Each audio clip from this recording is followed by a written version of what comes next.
No niin, jatkuu täällä Kööpenhaminassa. All right, let's please have a seat.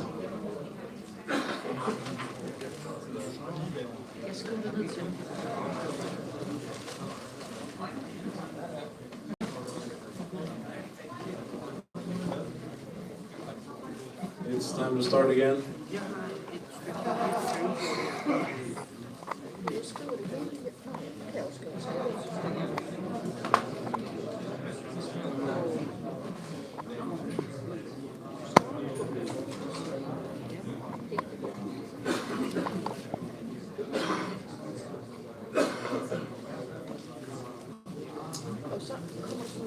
Stänga dörren då.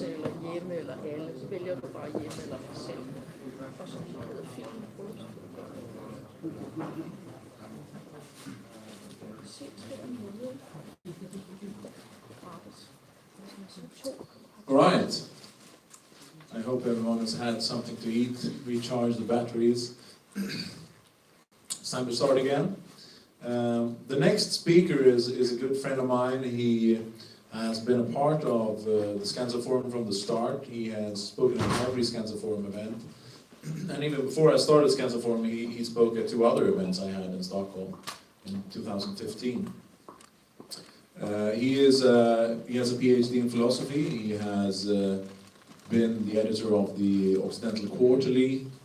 He has published several books, I've lost count. He has written many, many articles. He's the editor of Countercurrents, so please welcome Greg Johnson.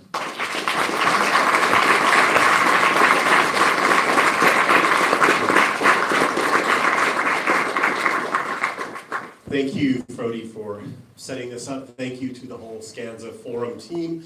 And thank all of you who are in the audience who are humoring me by letting me address you in a foreign language. Today is the publication date of my 8th book, which is called The White Nationalist Manifesto. You can order it online. I was hoping to have stacks of them here to sell to you, but it was not possible. I had difficulties with the printers that were so involved that I started suspecting sabotage, but everything seems to be working out fine. In my last Scandza Forum talk, which was back in April, I said that we need to create a form of the ethno-nationalist message that appeals to every possible audience, including the Trekkies. And in my talk today, I actually want to deliver my epistle to the Trekkies, my epistle to the sci-fi people. So I decided to talk about technological utopianism and ethnic nationalism. The idea of creating a utopian society through technological and scientific progress goes back to the founders of modern philosophy, people like René Descartes and Francis Bacon. It was hinted at even by Machiavelli. But most people's visions today of a technological utopia come out of science fiction.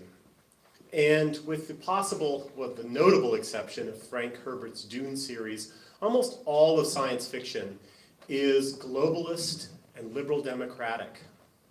There's the idea that there's some natural connection between scientific and technological progress towards utopia and breaking down borders and breaking down barriers. And therefore, nationalism seems like a bad fit to people who have these dreams of man's technological apotheosis. And I want to argue that that's actually not true.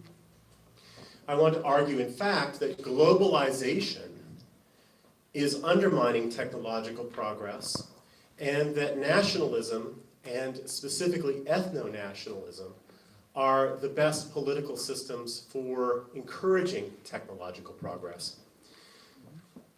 So what are some of the things that people who talk about technological utopias imagine? Well, they want to conquer nature, but specifically what they want to do is they want to conquer death. They want to expand the human lifespan. They want to conquer scarcity, make it easier for human beings to live comfortable lives. And they want to explore and settle the cosmos. It's natural to think that science and technological progress go hand in hand with some kind of globalization, for the simple reason that reality is one, and therefore science is one, and technology is one. Science and technological research speak a universal language, mathematics. They can deploy people of talent from anywhere in the globe. Science and technology are a collective, cumulative enterprise and it's meritocratic. It can employ the best people from anywhere in the world. And so it's quite natural to think that any sort of borders might be an impediment to that kind of utopian progress.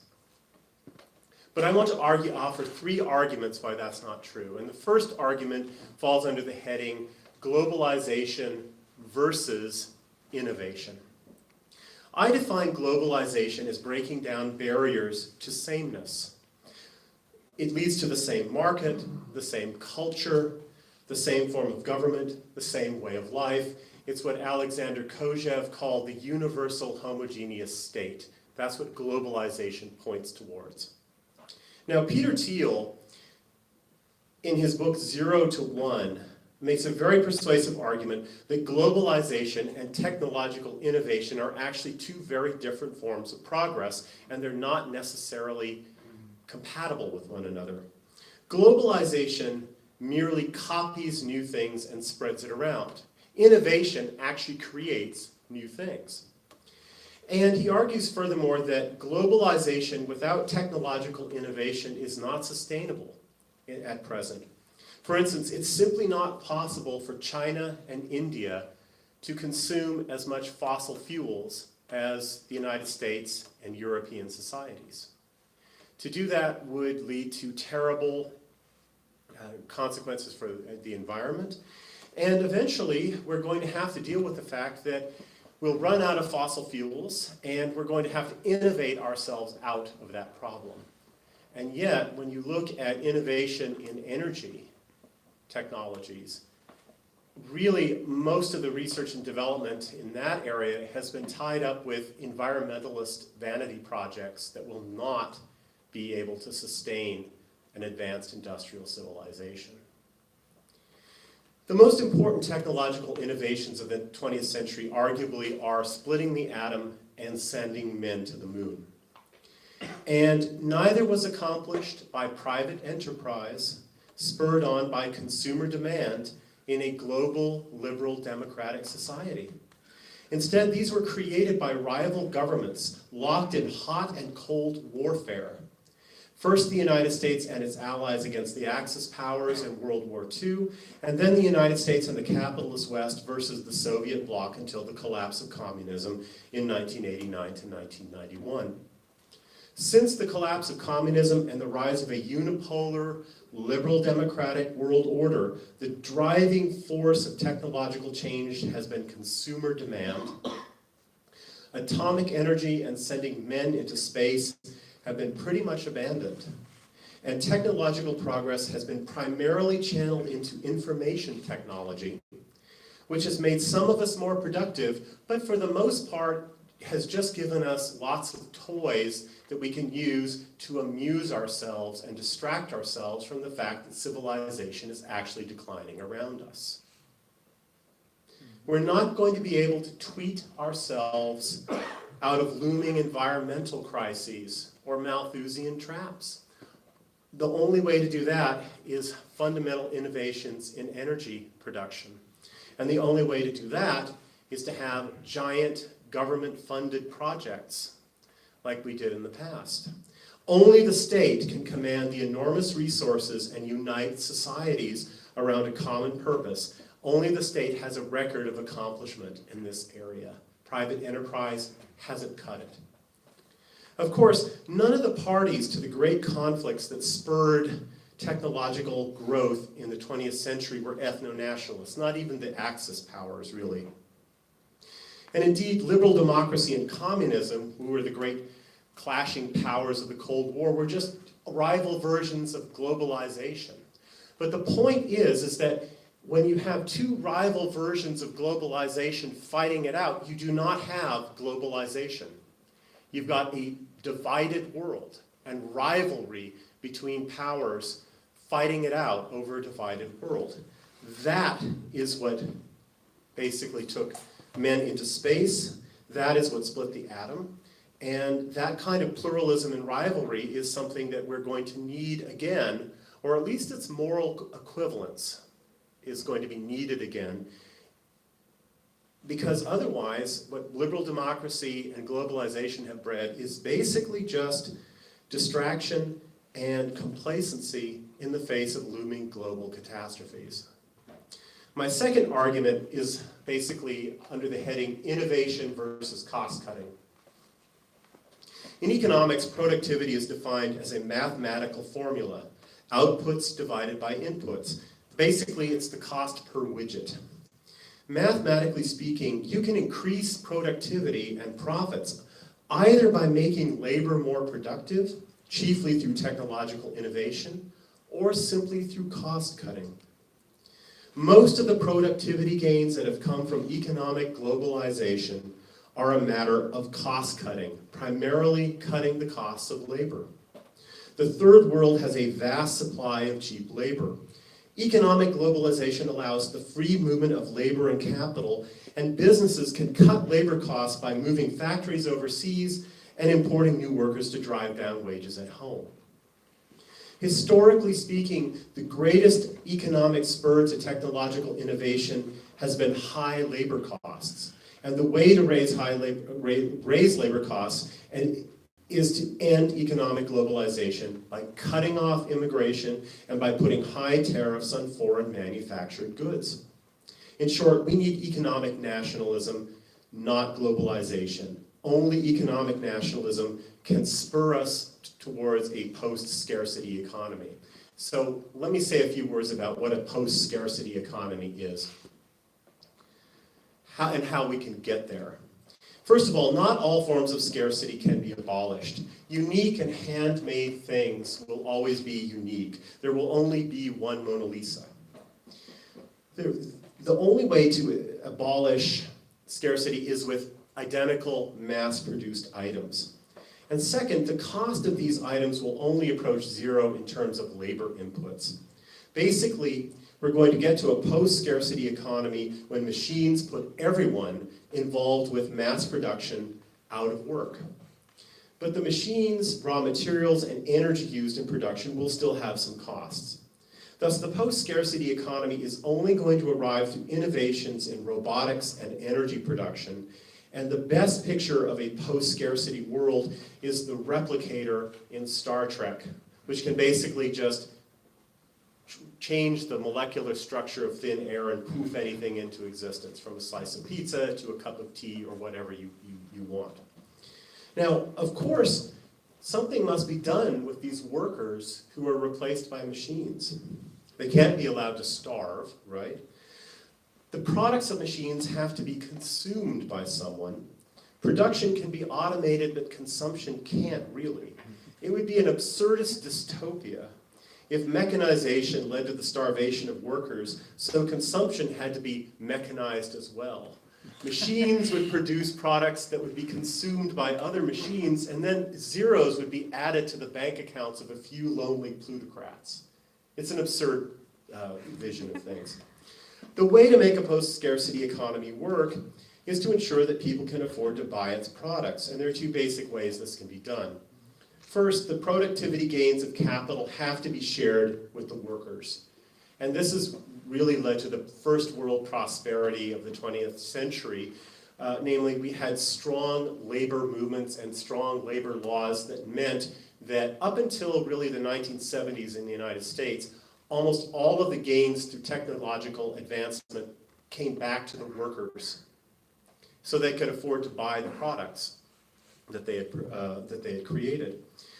And what this has is led to rising wages and shrinking work weeks. And eventually people thought, well, goodness, maybe the work weeks will simply shrink down to zero. And we would have this Star Trek economy. Well, that didn't happen, and it didn't happen because of globalization, open borders, cost cutting, moving factories overseas, and competing with cheap labor from the third world in our homelands. That whole vision of utopia has just gone by the wayside because of globalization. Now, another way that you can deal with the question of what do you do when machines put us out of work is this idea of the universal basic income. Every economic system needs a medium of exchange, and under the present system, the state gives banks, private banks, the ability to create money and charge interest on its use. The state also provides a whole range of direct payments to individuals, welfare, old age pensions, and so forth. A universal basic income is a direct government payment to all citizens that is sufficient to ensure basic survival in a first world country. Such an income would allow the state to ensure economic liquidity so that every product has a buyer, and it would also eliminate two very expensive middlemen, namely banks and social welfare bureaucracies. Now, all of that sounds pretty far out, but it is only unattainable in the present globalized system in which cost cutting is turning high-tech, first world industrial economies into low-tech, third world, cheap labor plantation economies. Only economic nationalism can spur the technological innovations necessary to create a post-scarcity economy by raising labor costs.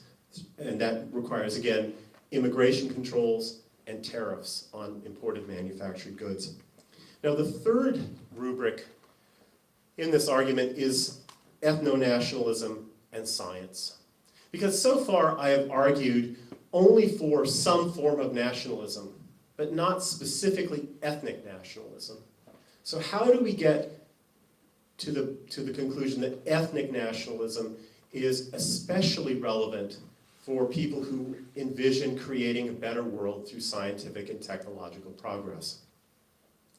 My first premise is this: no form of government is fully compatible with scientific and technological progress if it is founded on dogmas that are contrary to fact.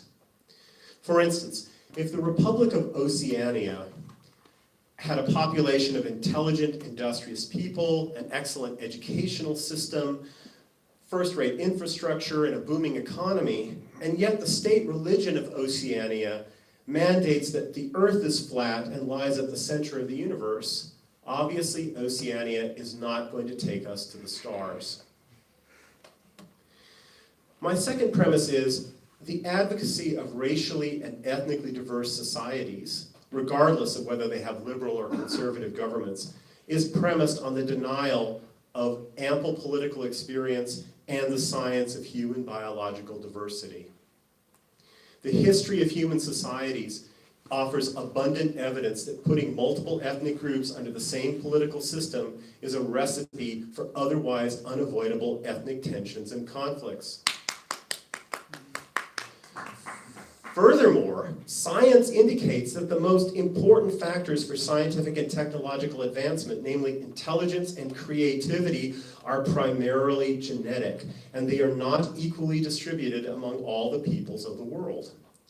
And finally, genetic similarity theory predicts that the most harmonious and happy societies will be the ones that are most genetically homogeneous, with social conflict increasing with genetic diversity.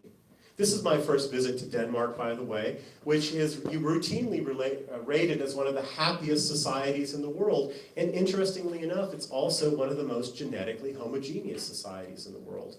If you want to keep Denmark a happy country, you must put a limit on immigration.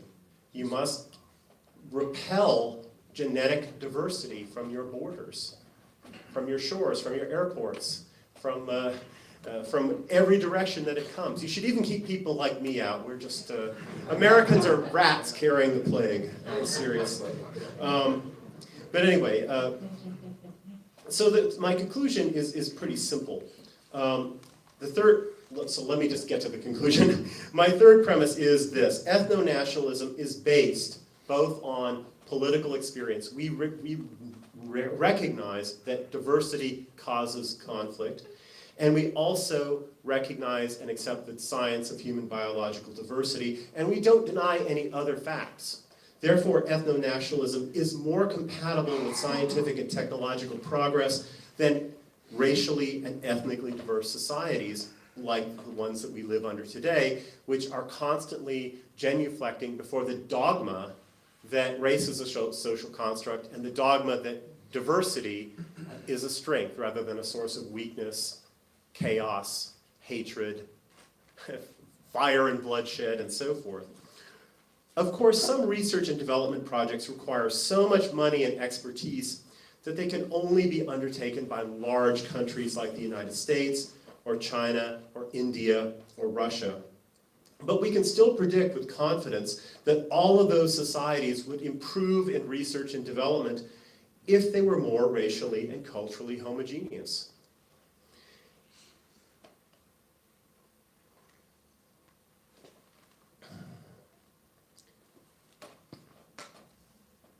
Yeah, even in their present states, they can accomplish things that small, homogeneous societies simply can't do. For instance, if a country of 2 million people like Slovenia decided to go ethno-nationalist and decided that they were going to put a great deal of emphasis on STEM fields and scientific research and development, they would probably outperform more diverse societies of the same size. But they probably wouldn't have the expertise and the money to actually colonize space, right? However, just as small countries can ally with one another to defend themselves from big countries, small countries can also ally with one another to undertake major projects in science and technology that they can't undertake on their own. And since every alliance is only as strong as the weakest link, you would predict that an alliance of societies that practice sound ethno-nationalist policies and that are therefore harmonious and happy would probably create a greater alliance and therefore be more conducive to technological research and development. Now, somebody might object, the cognitive elitist types. They might have this objection. They might say, but surely you can improve upon the ethno-state by taking in high IQ immigrants from other races. Only high IQ immigrants. Let's just take in the smartest ones. But my answer to that is simple. First of all, Americans put men on the moon, and we didn't have large numbers of Asians and South Asians working on that project. It was overwhelmingly white people working on that project, and we somehow managed the greatest technological achievement of our history, and we were a very white society. So don't give me the idea that we necessarily had to have these people. The reason why we import Asians of various sorts into the United States today is not because we really need them so much as it's a way that we can prevent ourselves or avoid dealing with certain major problems that our societies have. First of all, overwhelmingly dysgenic fertility patterns. We're not breeding enough smart people. And then the smart children who are born are being massively miseducated because our school systems are paralyzed by political correctness.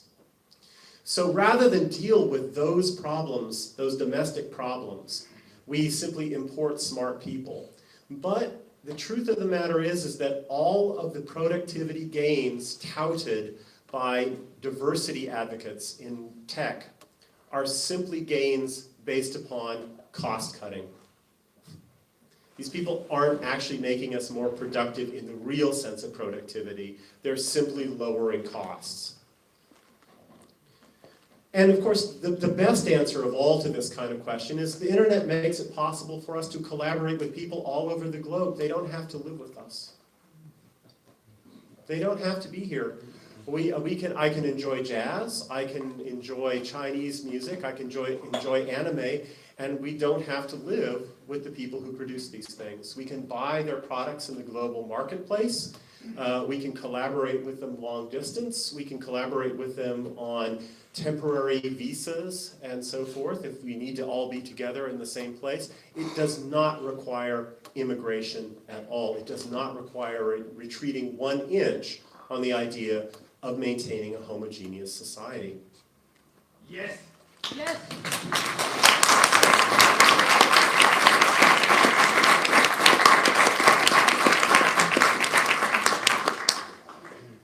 sum up then, the idea that technological utopia will go hand in hand with the emergence of a global homogeneous society is false.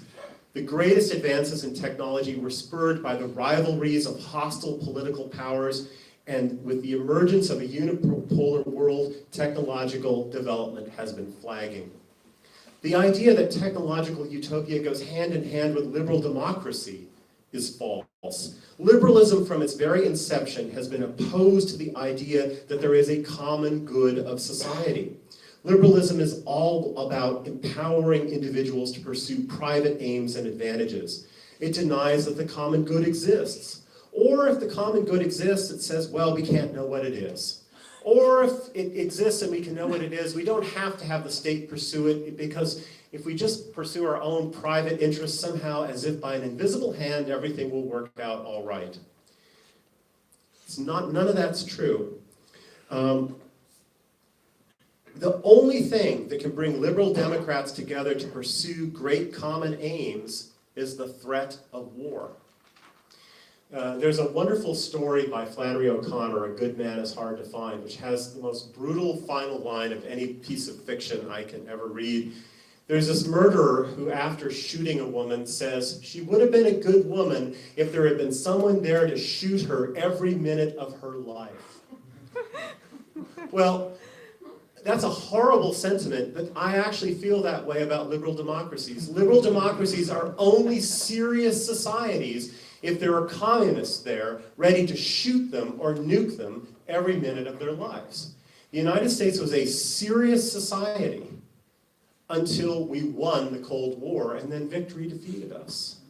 And we ceased being a serious society at that point. Now, is the solution going back to war? No, the solution is getting rid of liberal democracy and simply reconstituting ourselves as normal societies. And what do normal societies do? Well, normal societies recognize that there are common aims that can be pursued and can mobilize people to do them, and they don't need the threat of war. Normal people do not need to know anything more than it's a good thing in order to want to do it. They don't need the threat of death to do a good thing if they recognize that it's good. And we do need to recognize that significant leaps in science and technology are necessary in the near future, in the next generations really, if we're going to get out of certain problems that are looming. We cannot continue globalizing within the same framework. And so if you want a threat of global collapse or a standing room world only planet choked with pollution, that should be motivation enough. We don't necessarily need a war to make ourselves serious about pursuing what's necessary for humanity to survive. And finally, the idea that a technological utopia goes hand in hand with global capitalism is false. Globalization, again, has undermined technological innovation by allowing businesses to raise profits merely by cutting costs. Finally, the idea that technological utopianism will go hand in hand with racially and ethnically diverse societies is false. This is where ethno-nationalism proves its superiority. Diversity promotes social conflict and removes barriers to dysgenic breeding. The average global IQ is not sufficient to sustain a first world society. Global race mixing will extinguish progress. Ethno-nationalists, however, are actually willing to replace dysgenic reproductive trends with eugenic trends. We want to create a future where every generation has more geniuses rather than fewer ones. And we're the only people talking about that today. And if you need a threat to get you serious about that, the Chinese are actually implementing these policies today. Sometimes I guess we just need a threat to make us serious. Even tiny Denmark, if it had a eugenics program, would become a world power if the rest of the world simply decided to acquiesce in dysgenics. And really, the choice is not, do we have eugenics or nothing? It's do we have dysgenics or eugenics? Because every society breeds a certain type. There's no such thing as neutrality on that. Every regime encourages certain kinds of people to reproduce themselves more and certain kinds of people to reproduce themselves less. The only question is, do you take responsibility to make sure that every future generation has more people who are altruistic, intelligent, healthy, socially responsible, or do you choose the opposite? That's the only choice that's before us. So what sort of society is going to conquer scarcity, conquer death, and settle the cosmos? A society that practices economic nationalism to encourage automation. A homogeneous, high IQ society with eugenic rather than dysgenic reproductive trends. A harmonious, cohesive, high-trust society that can work together on common projects. And an illiberal society that is willing to mobilize its people and resources to achieve great common aims. In short, if liberal democracy and global capitalism are returning us to the mud, it is ethno-nationalism that will take us to the stars.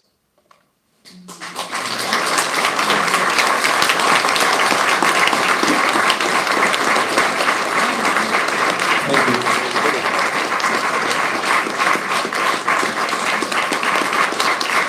Thank you, Greg. That was thought-provoking ideas as always.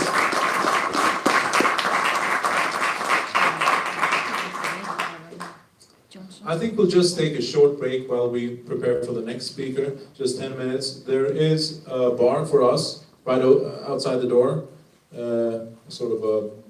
for this private event. And if someone has arrived late and hasn't yet paid for their ticket, please approach me.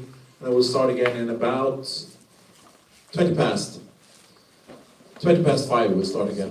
Okay. Okei, eli tämä jatkuu 6 Suomen aikaa. Tässä puhujana oli Greg Johnson. Jos sulla on yhtä uusi piappane, kun olisi laittaa tuon puhelimeenkin laittaa. 6 jatkuu tämä. Ja tuossa oli pitempi tauko, niin tämä oli hyvä tauko. Siinä törmäsin tämmöiseen tanskalaiseen, tai mulle sanottiin, että on tämmöinen tanskalainen YouTube-jäbä, joka tekee skriimejä tuolta slummeista, niin mä saatan ehkä verkostoitua ja kysyä, että lähettäisikö me sen kanssa jonnekin.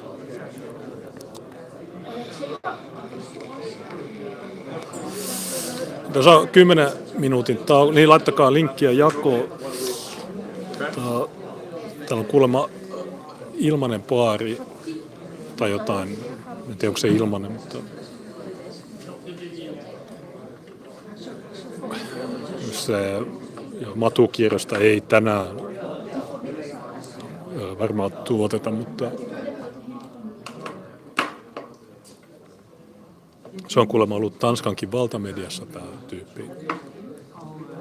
Se saattaa olla se, joka on siinä Vlad Tepesin Nörebro-videossa. Se on hyvä. Ja niin. En mä tiedä, kai tässä on joku, tai tuo sanoi, että tuolla ulkona on nyt baari.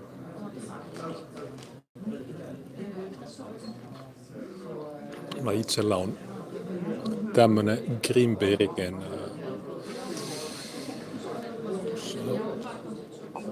mutta tuolta saa enemmänkin noita.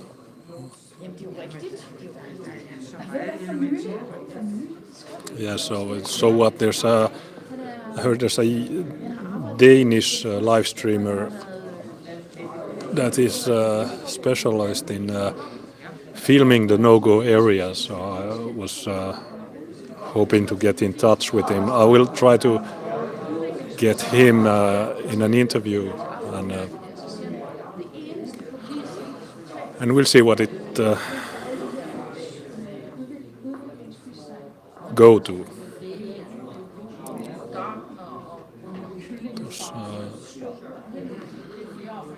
laittakaa linkkiä jakoon, niin saadaan enemmän katsojia. Mä itse en tässä vaiheessa pysty, mutta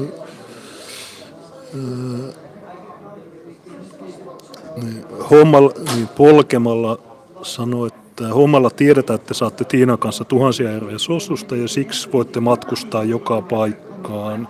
Lisäksi olette saaneet tuhansia euroja superchat-rahaa ja olette rikollisia. Aha. Se on varmaan, jos se lukee hommafoorumilla, niin kai se on totta. Ei siellä varmaan muutakaan ole, mutta mä käyn katsomassa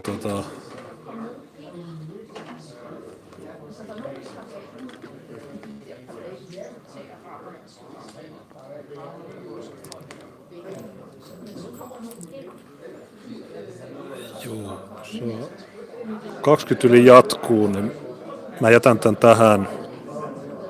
Niin, mä tuun kohta takaisin. Mä en tiedä kuka on seuraava puhuja. Onko se Jare Taylor? Mä luulen, että tässä on välissä vielä joku.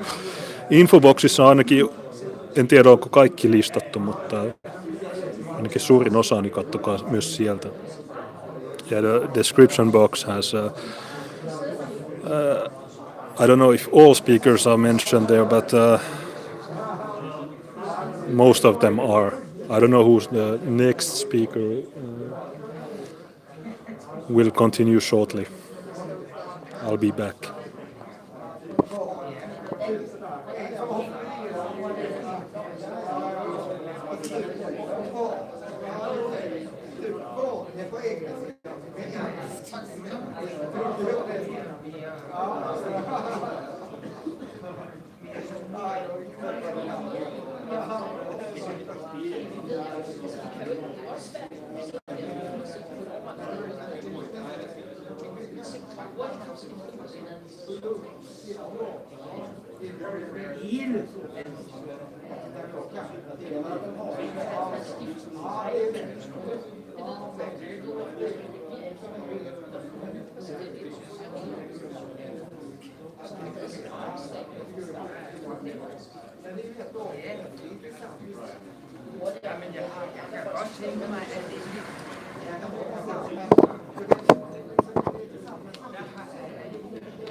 Det du shall.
All right, let's start again. Please have a seat.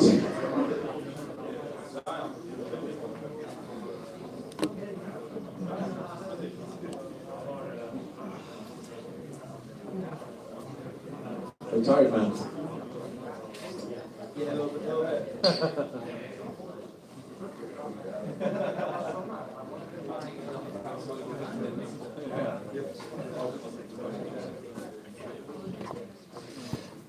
Siellä ei ollutkaan ilmanen se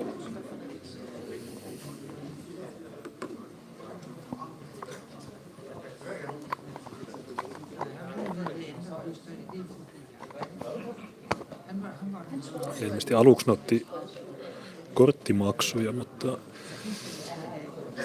kun mä menin, niin ne sanoi, että pitää maksaa käteisen. Eihän mulla ole tätä paikallista valuuttaa, mutta joo, tää jatkuu nyt tänne.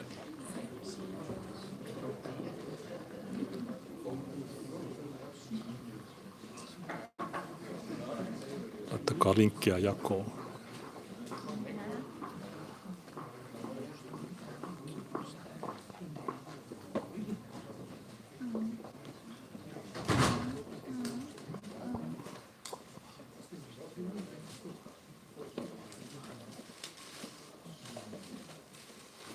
presume, waiting for the speaker. Oh, there, okay, I was looking for you. The next speaker, he spoke for the first time in Scandinavia at the Scandza Forum in April. That was his first appearance in Scandinavia. This will be his first appearance in Denmark.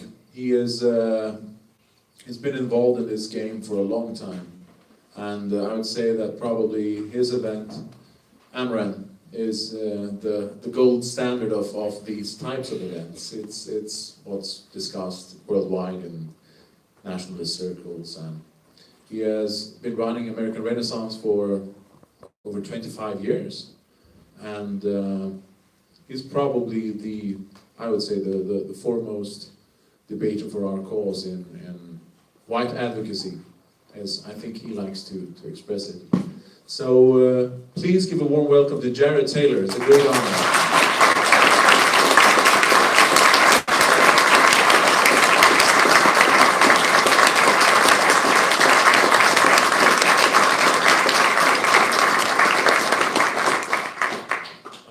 Thank you very much for that introduction. It's a real honor and a pleasure to be invited to speak at my second Scandza Forum. I must have given a good talk the last time, and we'll see if I'll ever be invited again.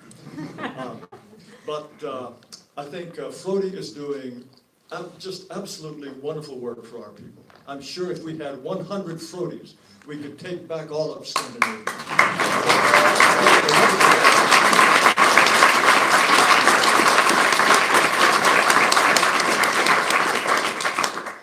I've been listening to the previous speakers, and I realize now I have to rewrite my talk top to bottom. I was going to talk on the subject of race, but Professor Nyborg has persuaded me that instead I should talk about ecotypes. And Greg Johnson has rightly condemned the nefarious effects of globalism, but I'm a beneficiary of a kind of linguistic globalism, just as he is. The fact that I can address you in my native language, and like Greg Johnson, I thank all of you who are listening to me in your second or third or maybe your fourth language. I'm a very, very grateful beneficiary of this linguistic globalism. Thank you very much. I wanted to talk to you a little bit about the effects of multiracialism in the United States and the lessons that we should have learned or could have learned from that experience and how they might apply possibly in Europe.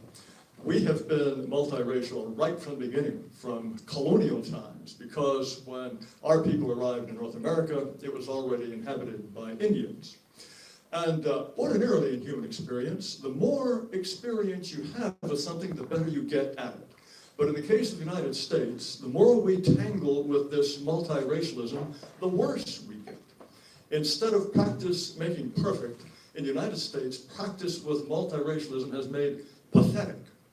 And if you would like to know what you should do, think, or say with respect to race, just look at the official positions of the United States on any question of this kind and do the opposite. That will always be better for you. Oddly enough, despite the fact of the arrival of the English on the North American continent in 1607 and the terrible experiences that they had with Indians, we made a fundamental mistake by not being content with one unassimilable racial group to deal with. We decided we had to have yet another. And so we immediately went off searching for Africans to make them slaves. So we have made many mistakes, but as I say, compared to Europe, we've been dealing with multiracialism for a very long time. And despite this initial series of mistakes that we made, it was nevertheless true that Americans up until about the 1950s had a very clear understanding of the basic importance of race. They knew that races were different, that races had different civilizing capacities, and they took it for granted that the United States would always be an overwhelmingly European country. The idea was this was to be an outpost of Europe and not the third world mishmash and grab bag that it has turned out to be today. But since the 1950s, there has been a radical transformation in the way Americans are supposed to think and behave about race. And we have invented a number of highly poisonous ideas. And some of them are already beginning to trickle across the Atlantic and poison your elites as well. One of them, of course, is the idea that race doesn't even exist, that biological race is some sort of sociological optical illusion. So that if you see a Dane and a Congo pygmy, and you think that there is some sort of fundamental biological difference between them, you're wrong. This is a social construct, and you are artificially racializing these two different groups. As I like to say, this is an idea that is so obviously wrong and so obviously stupid that only very intelligent people could possibly persuade themselves that it's true. But along with this idea that race does not exist is the idea that these people, these groups that we have artificially racialized, are absolutely equal in every way. And I will limit my analysis today just to blacks and whites. But insofar as it's not a hypothesis, it's a postulate in American society that all groups are equally smart and hardworking, and so that if blacks, for example, do not achieve at the same level as whites, there can be only one explanation. And the differences in achievement are, in sociological terms, quite dramatic and striking. It's very unusual to find populations in which you have incarceration rates of one group. Blacks are in jail 7, 8, 9 times the rate for whites. Black men kill and shoot and kill each other at 7 and 8 times the white rate. When it comes to sexually transmitted diseases, income, illegitimacy, the illegitimacy rate among blacks in the United States is 77%. In some areas in the United States, marriages simply disappeared in black communities, whereas the illegitimacy rate among whites is 30%. These are remarkable, remarkable differences. How do we account for them? Well, insofar as ever since really the 60s, 70s, and 80s, and it gets worse and worse as time goes on, because the postulate is that all races are perfectly equal, the only explanation for these stark differences in achievement between people of different races must be white racism. That is, of course, the law, practically, in the United States. That is the only explanation. Now, as Helmuth and Nyborg probably knows better than anyone else in the world, there are very important differences between the races. And Linda Gottfredson of the University of Delaware has done what I think is very important work on how far we can expect blacks to rise in American society given the differences simply in average IQ. We're completely ignoring blood testosterone levels, the ability to defer gratification, but simply on the level of IQ alone. How many blacks are in fact lawyers or engineers or running big companies? And we find that given the limitations of IQ, blacks are not just have risen to the point where you would expect, they've gone beyond that.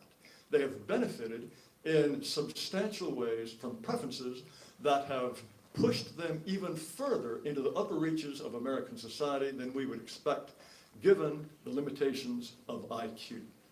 So it is, in fact, objectively false to say that the United States is an environment that is constantly holding blacks back and oppressing them, because they have reached the level of achievement that we would take for granted, that we would expect, given racial differences. Of course, this is something we must never talk about.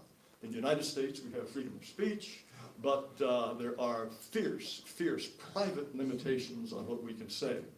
And this is a lesson for you, because unless Europeans are able to talk about racial differences in ability, you will be accused of exactly the same things we are. It is whites, their oppression, past and present and future, that accounts for all of these stark racial differences in crime rates, illegitimacy rates, etc., that I was just talking about. Well, if the United States is such an inveterately racist society, surely there must be racists.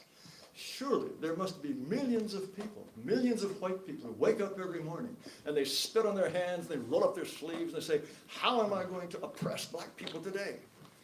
Well, there's no one in America, no one who is doing this.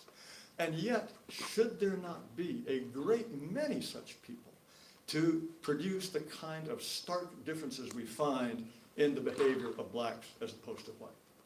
Well, the egalitarians are not daunted by this. And so despite the fact that the demand for racists is far greater than the supply, they have come up with alternative explanations. Institutional racism, systemic racism. In other words, just the very institutions of American society cause blacks to fail. The most important, I believe, of these innovations is unconscious racism. And this means that a white person, even if he means well, even if he is constantly trying to do the right thing for people who are of a different race, unconsciously he is perpetrating white supremacy. When you think about this, this almost portrays white people as gods. They don't even have to deliberately do something. Unconsciously they are doing things that cause a huge number of black women to have children out of wedlock. It's extraordinary. Not even thinking about it causes this to happen. Now, there is yet another innovation that I suspect has not yet come across the Atlantic, and that's the concept of white fragility. How many of you heard of white fragility? Well, yes, you're ahead of the curve, as they like to say. White fragility is the idea that when ordinary white people are told, look, you may think that you're a good person, you may think that you're not racist, but with every breath you breathe, because you are a white person, you are taking part in white supremacy. Most white people say, oh no, this is crazy. I'm not doing a thing to black people. And if they react in that way, that's white fragility.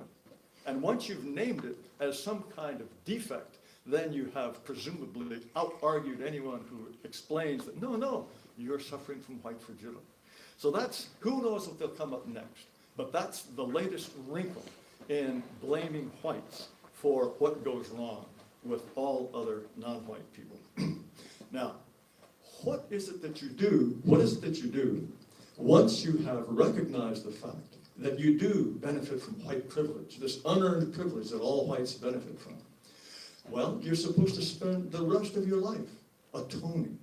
The rest of your life you're supposed to spend trying to dismantle white privilege.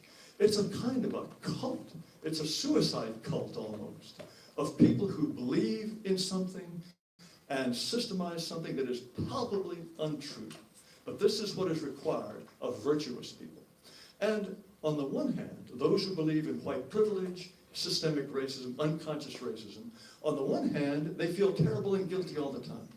But at the same time, they get to feel virtuous because unlike ignorant white people like all of you in this room, who don't realize that they're unconsciously perpetrating white supremacy, they are the good people.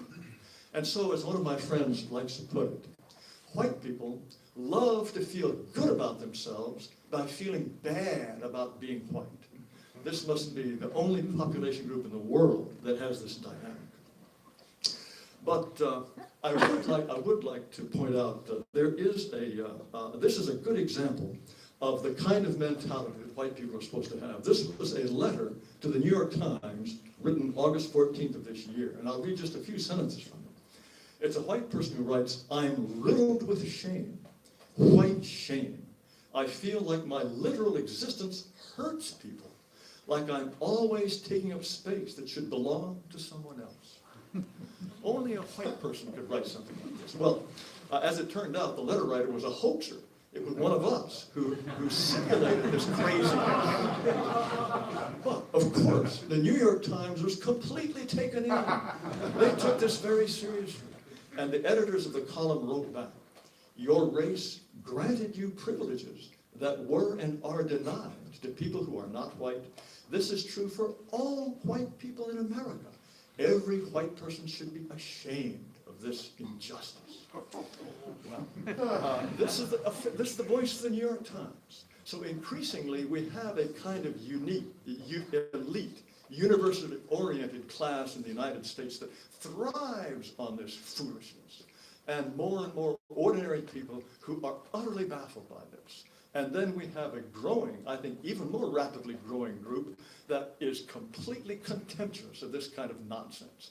People like the ones in this room, and people like all across the Western world who are waking up to just how suicidal and crazy this orthodoxy is. Now, I did say that the demand for racists far exceeds its limited supply. But there has been one scientifically proven way in which white people genuinely do oppress black people. This has been proven by the laws of physics and laws of chemistry and metaphysics and the laws of history, and that is this. Every time a white person utters out loud a two-syllable word that begins with N and ends with R and has two G's in the middle, whenever a white person utters this word out loud, at least 5 black men shoot each other, and at least 5 black women have an illegitimate child. This has been proven. This is a powerful word. And it says social and economic. Now, obviously, this word is so powerful that it must be constantly policed, and it is in the United States. If you are detected uttering this word out loud, you can lose your job very easily. Very easy. You can be shunned. This is proof of the wickedness of all white people when one white person says this word. And I'll give you an example of just how powerful this totemic word is. There's a fellow named Connor Daly. He is a race car driver in the United States. Well, it turns out that his father, 25 years ago, spoke this awful and powerful word in a radio interview. And this came to light just a few weeks ago. Well, this was so horrible that the pharmaceutical company Eli Lilly decided to withdraw its sponsorship from the son's race car because of this word that was spoken 25 years ago by not the driver himself, but by his father. This is the power of this terrible word. And it, of course, is not just white people who understand how horrible all this is. I'll give you another example from recent history. Just this last month, August, in the city of Grand Rapids, Michigan, a number of black children were playing together, 4 black children, all of them age 7 and younger. And one of the boys urinated on a 5-year-old girl. Well, they decided that this would be a difficult thing to have to explain to their parents. So they came up with a story. And they said, a white man peed on her. And he used this totemic 2-syllable word. Well, of course, the whole city of Grand Rapids went into a panic. They arrested a white man for this. And he was held until, under serious police interrogation, it was discovered that these children just made up the story. Now, to me, the societal reaction is important. It shows how easily panicked people are by this word and by the idea that white people are guilty. But it is equally significant that children as young as 5, 6, and 7 years old, these black children knew the way out. They knew what they had to say for the blame to be passed. And initially, it worked just fine. Now, if white people, and this is official dogma, if white people, by simply breathing in the air, by their unconscious acts and thoughts and deeds, really are oppressing black people in the way that they are, of course, it is okay to hate them. I suspect many of you have heard of Sarah John, who was elevated to the very prestigious editorial board of the New York Times, despite the fact that she had tweeted about looking forward to white extinction. And she talked about dumbass effing white people. This is no obstacle to fame and fortune in the United States. It's okay to hate white people. And I would add that this has some real world consequences. I'm sure some of you have heard of Jason Kessler. He's the man who organized the Unite the Right rally in Charlottesville a little over a year ago. Well, after the rally was over, the next day he tried to organize a press conference. Well, he was mobbed before he could get more than 3 or 4 sentences out. And he was punched and pummeled in front of all these television cameras. Well, this is a crime, even in the United States, still, to punch a white man. And one of the people who attacked him, by the name of Jeffrey Winder, was tried and found guilty of assault and battery. Well, he appealed his conviction, and on the second trial, the jury found him guilty. I mean, it's hard to get off when you've got video evidence and 100 eyewitnesses, but they were so wrapped up with the idea of how wicked Jason Kessler was that they decided that there should be essentially no punishment for punching this guy. They gave him a $1 fine. $1 fine for punching a so-called white supremacist. So now we have certain ideas in the United States that are considered so revolting, so shocking, that if you physically attack someone who expresses these ideas, you can get off scot-free. And this is not simply a matter of certain jurors. At the time of the Unite the Right rally, Senator Marco Rubio, a sitting senator in the United States, tweeted the following message. He said, "When entire movement is built on anger and hatred towards people different from you, it justifies and ultimately leads to violence against them." It justifies violence. Here is an American senator who single-handedly is completely overthrowing all of the basic tenets of rule of law and freedom of speech that the United States has been built on. The rule of law can be suspended. You can physically attack people who stand up for the rights of whites. And I will quote to you, well, this, of course, justifies the kind of censorship that is widespread. If what we say is so awful, then of course Twitter, Facebook, YouTube, Google are justified in censoring our ideas. I'm sure that some of you are aware of Alex Jones. He's had some goofy ideas about certain things, but he was deplatformed across the board, not for his goofy ideas. It was very explicit when Facebook removed his pages. He was being removed for alleged hatred against immigrants and Muslims. This is what made him unacceptable to American society. And this produced another tweet from a senator, Senator Chris Murphy of Connecticut. And I'll read you his tweet as well. "InfoWars is the tip of a giant iceberg of hate and lies that uses sites like Facebook and YouTube to tear our nation apart. These social media companies must do more than take down one website. The survival of our democracy depends on it." This is, again, an absolutely astonishing sentiment. Here is an American senator saying that our democracy depends on censorship, censoring ideas that practically all Americans took for granted up until the 1950s. This really is turning our civil society completely on its head. So, in conclusion, I would point out that it is really the United States that invented some of the most poisonous, suicidal concepts, I believe, that have ever come up in American intellectual history, perhaps even world intellectual history. The idea that there's no such thing as race, that diversity is a strength, that if you can't find individual racists, you can blame it on the system, on institutions, the idea of white fragility, and the idea that becoming a minority is going to be a joyful and virtuous thing. These are horrible, horrible ideas that America has invented and is trying to export to all the white nations of the world. So you must, of course, fight these ideas absolutely tooth and nail. Our survival as a people, as peoples with unique cultures, histories, and destinies, depends on your ability to counter these poisons. We really are fighting for our lives. And although the enemy is not always as clear, the crisis is not always as sharp, the battle lines are not always as clear, but we really are fighting like we were in Poitiers, or before the gates of Vienna, or at Blood River. We really are fighting for our lives. And it will be up to the men and women in groups like this to make sure that we survive. Thank you very much.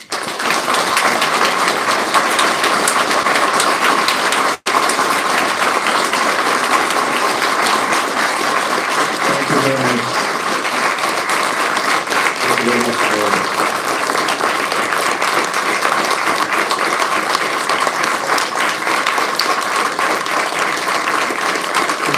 Yleisö nousi seisomaan.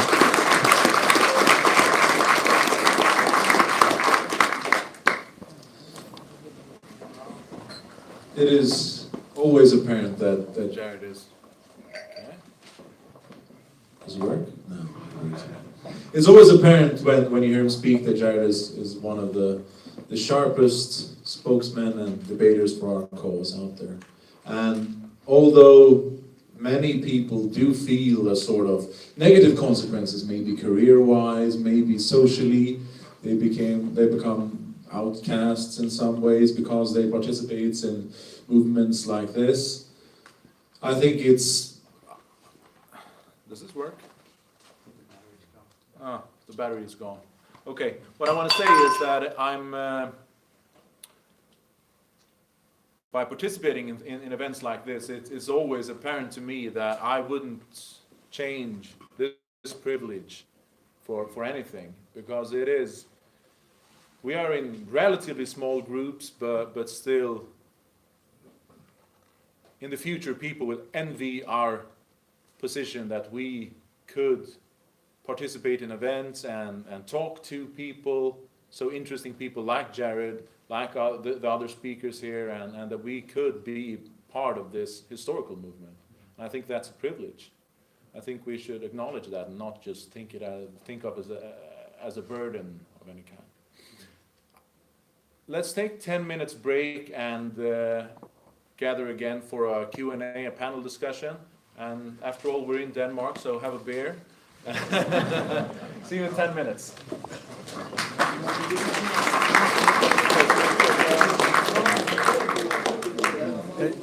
I heard you are a live streamer here in Denmark.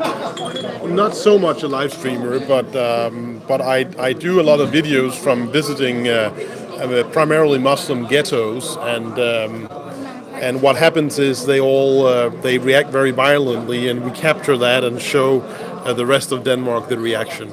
On our way here from Finland, I watched a video from Vlad Tepes, Yes. and you aren't the guy that were in Nuremberg at the Folketshus with the Jewish hat. Yes, I am that guy because I think I have seen you somewhere. And the thing is that actually, when we were on our way here in Finland, we were on a train, and Younes told me, "Okay, you have to see this clip from Denmark." And I thought it was you when I saw you walk in the hall for the first time. yeah, the thing is basically the Muslims in Denmark, they hate Jews very much. They hate me more, even though I'm not a Jew. But in the beginning of last year, I wore a Jewish hat to see the reaction in the Muslim area, and basically the reaction was very violent.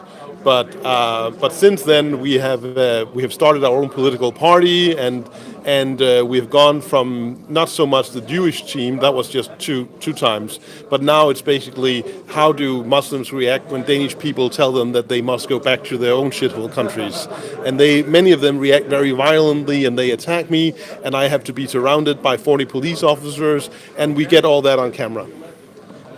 Yeah, I've done live streams in Finland also, and I have gotten into trouble with this. But so our camera is over there, and it's a live stream, and maybe we could well, not now, but maybe later if. Yeah, I think that's fine. We can work that out. Yeah. Let's see later. Thanks. I go and grab all. Okei, no tässä oli tämä tanskalainen tyyppi, joka oli siinä Vlad Tepesin jutussa. Tämä on todella hauska, että saatiin tämä sama tyyppi. Tosiaan Vlad Tepesillä on yksi video Nörebrosta, jossa just tämä tyyppi, sillä on juutalainen hattu ja se menee sinne ja sitten nämä Antifa-suvakit ajaa sen pois. Niin tässä nyt on 10 minuutin tauko. Ja tämä jatkuu. Tässä tulee tämmöinen Q&A, eli tässä ihmiset pääsee kyselemään juttuja. Niin tietysti tuonne live-chattiin voi laittaa kysymyksiä, jos tulee jotain järkeviä kysymyksiä, niin sitten mä voin ehkä esittää niitä. Mutta tähän tulee sitten nämä tämän päivän puhujat tähän yleisön eteen ja ne sitten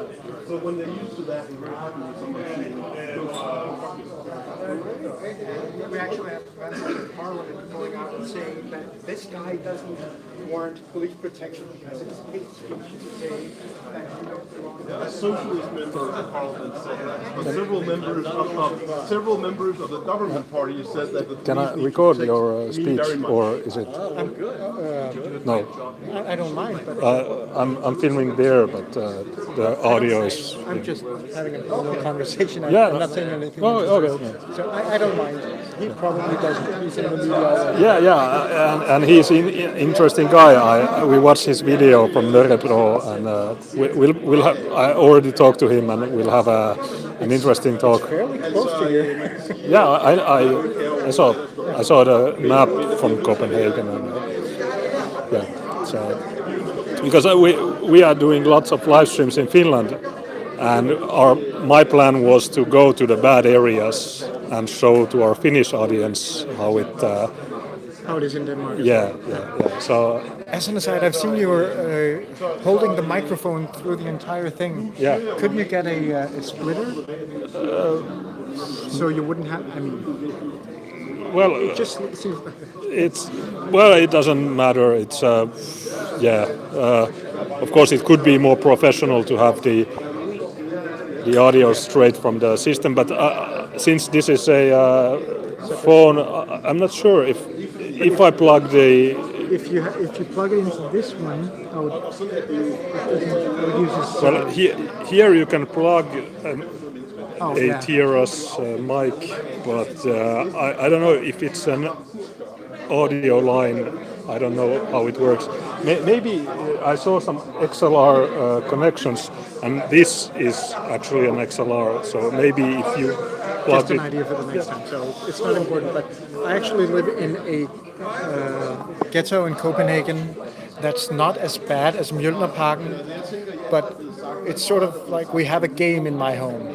It's called Spot a Danish Person. And the only way I can win is that I've installed a mirror next to the door. Because the entire ghetto is, it's 80% non-Danish. And that's 10 kilometers from Copenhagen. Okay, we are staying in Glostrup, so that's 12 kilometers. It's just south of that. So very close. So I don't know. We are leaving on Monday, so maybe if you would be willing to show us the neighborhood. But I'll talk to Rasmus also. He doesn't know my name. No, but I heard he's Rasmus. So. But you can get my number if you like. But I'm sort of busy. My wife is not happy about being alone with the kids. Yeah, no problem.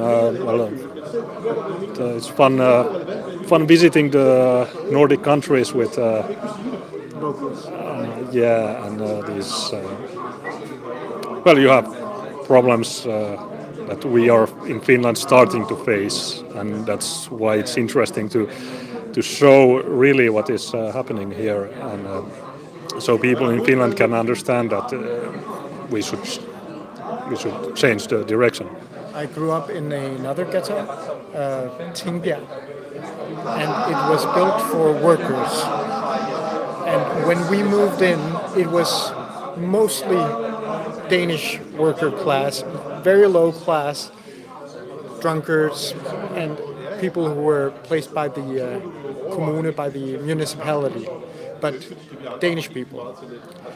And then in the 2 decades I lived there, it became less and less white.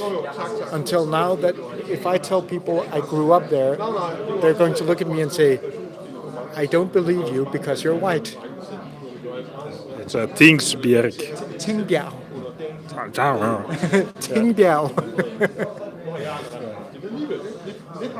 Yeah, it's been the same in France, in the UK, but you came later. In France, it started in the 50s, 60s. They had the Algerian problem. Yeah, and it's the same way. There were these areas where workers used to live, but then they were replaced by the immigrants, and now they are very violent places.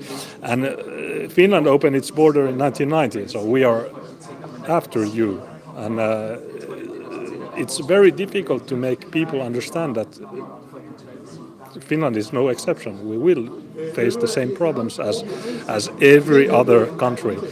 So I don't know. The only way to make people understand is by videos. It's time to start again. Let's continue afterwards. Close the borders. Close the borders. Yeah. Okei, tässä oli tämmöinen tanskalainen tyyppi, joka kertoo, että hän oli asunut Tingsbjergissä ja siellä sitten ihmiset eivät usko, että hän on Tingsbjergistä, kun se ennen oli, 20 vuotta sitten se oli semmoinen normaali työväenlähiö, mutta nykyään se on matuketto.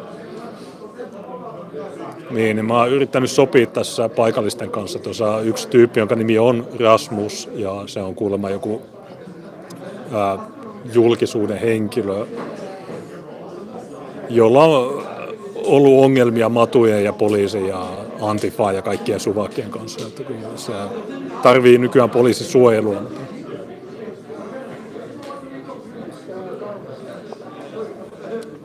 Mutta tässä alkaa ihan kohta tämä Q&A, niin mä käyn tuossa lyhyellä tauolla ja toivon mukaan ehdin takaisin. Niin mä jätän mikrofonin tähän.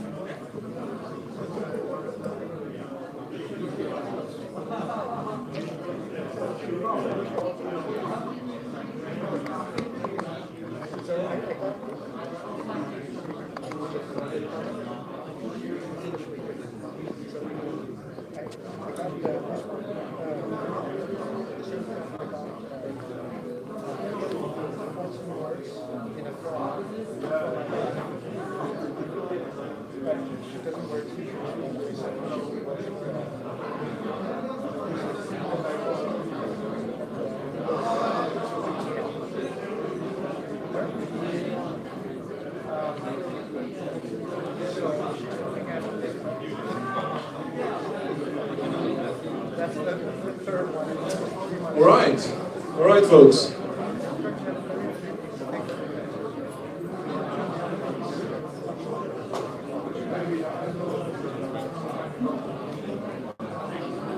Can I get the speakers up here? Have a seat.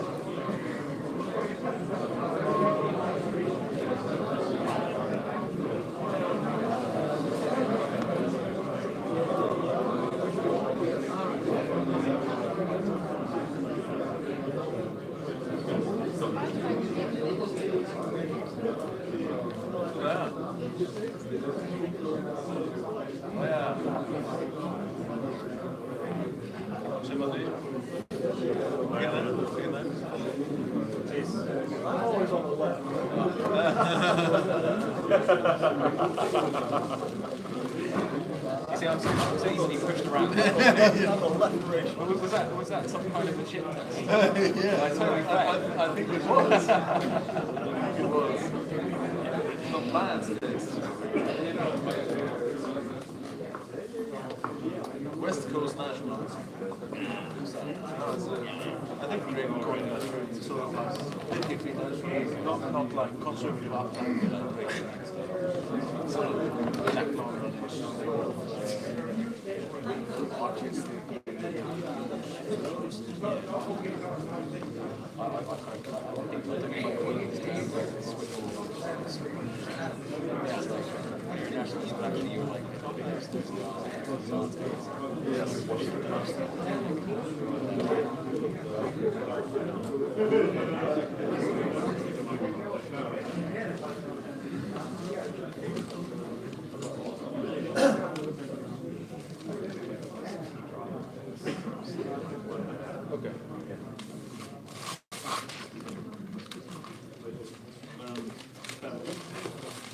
Let's see if we have a high trust society. Did anyone drop 500 kronor? Come up and claim it. It's actually mine. Oh, yeah. It is mine, really. I was just about to buy a book with it. Isn't that actually mine? No, this is one you gave to me. I gave you. Oh.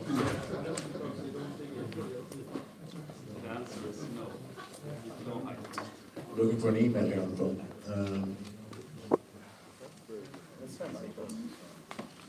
All right, we're going to the final round of this event, and it's a Q&A. It's a usually very appreciated part of the event.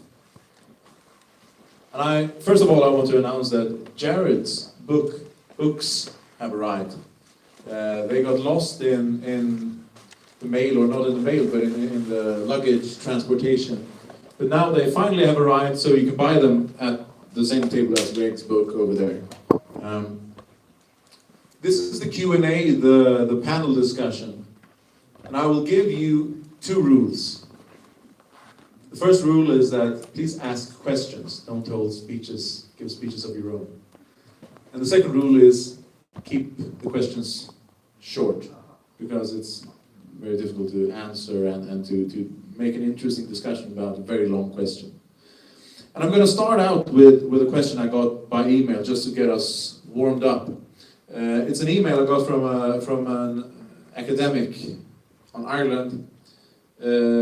He's a political scientist who is doing a research paper on the alt-right. He wanted to come, but he couldn't, so he asked me to ask this question during the panel discussion for him. So let's just start with that question, just to get us warmed up, and then you can think of questions and ask them. And if you like to pop out and buy a glass of wine or a beer during the discussion, that's fine. We're going to go for about an hour and a half. So please do that. Here's the question.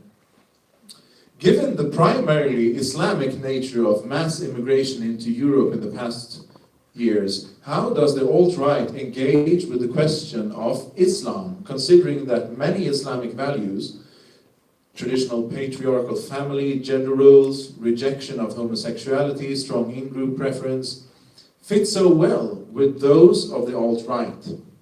How does the alt-right seek to oppose the Islamization of Europe without falling back on an appeal to liberal values, usually women's and gay rights, etc., as many in the alt-light do? Alt-light is a sort of civic nationalist, I guess, light version of alternative right. And if the alt-right's position in exclusively racial, and if the alt-right's position is exclusively racial, how would you view white Europeans who convert to Islam in search of a more traditional and stable way of life? Well, personally I don't use the term alt-right for myself. That's just a preference, but sure, we'll regard this as a very generic question.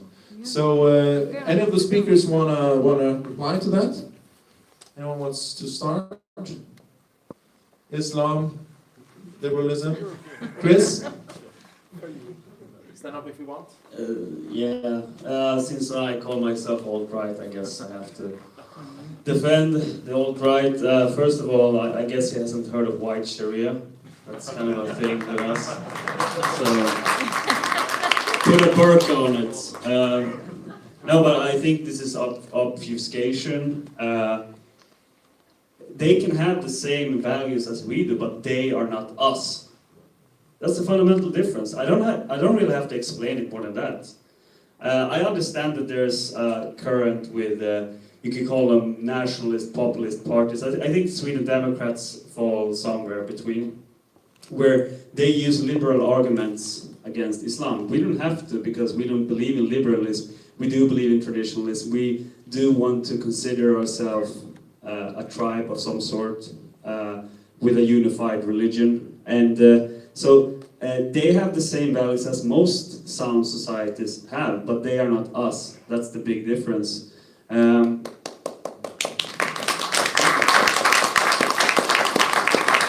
What was the second question?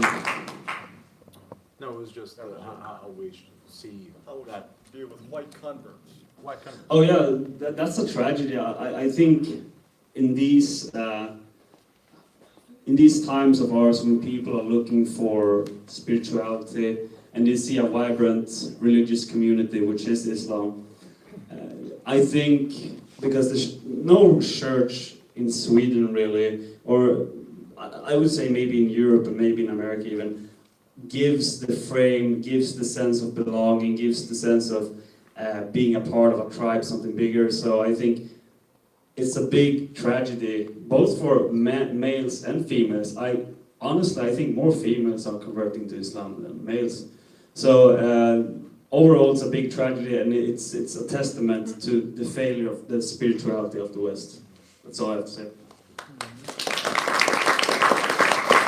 I can also reply to this question, and I've said for a long time that, well, tradition is just what's been tested by time, right?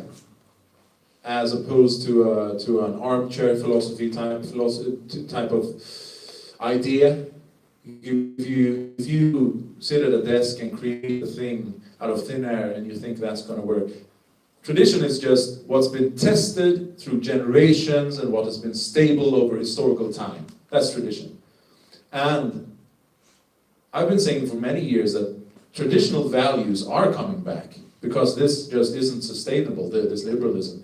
The question is just, is it our traditional values or someone else's traditional values? That's the real question.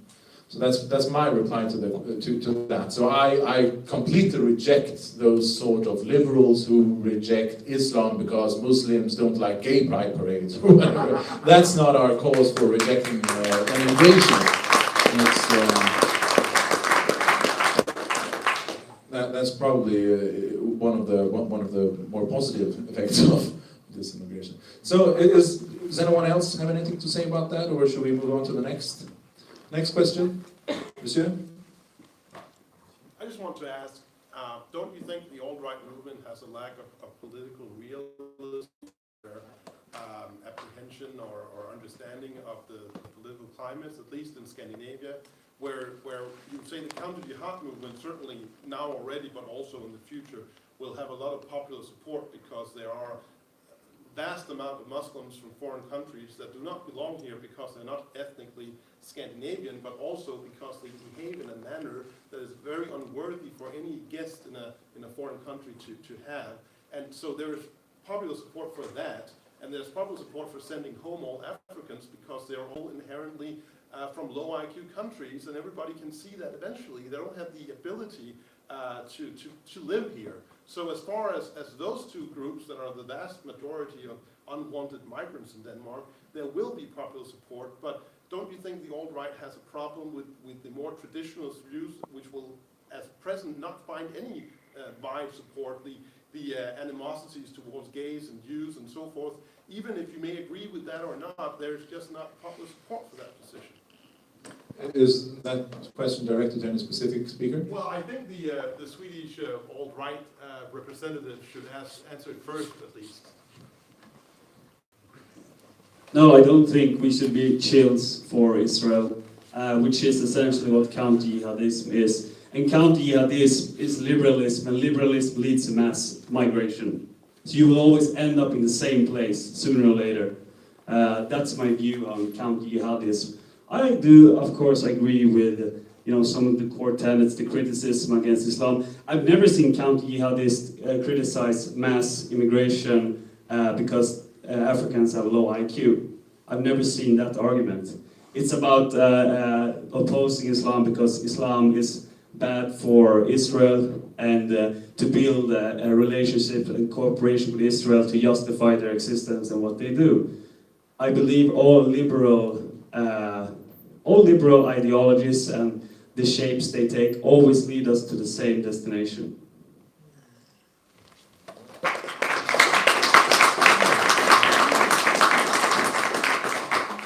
Chris and I were having a discussion about this very subject on the way here. I tend to be somewhat larger tent in this respect. And I think that it is a kind of historical accident now that a sound racial view is associated with very much what people even call an extreme right. I think that a healthy view about race is really without political borders. And you don't have to go back very far in American history to find socialists and labor leaders and people who thought that the government was a great thing, to find people with very healthy racial ideas. And if we do have a white ethno-state, wherever it is, in North America or in Europe, we have to realize that there will be right, left, center, there'll be all kinds of people there. And for that reason, it's my preference not to get too far into forms of government or stray too far from the racial question, because so long as we agree on that, then if we have our own borders within which we can work out all those problems, so long as it's within our own family.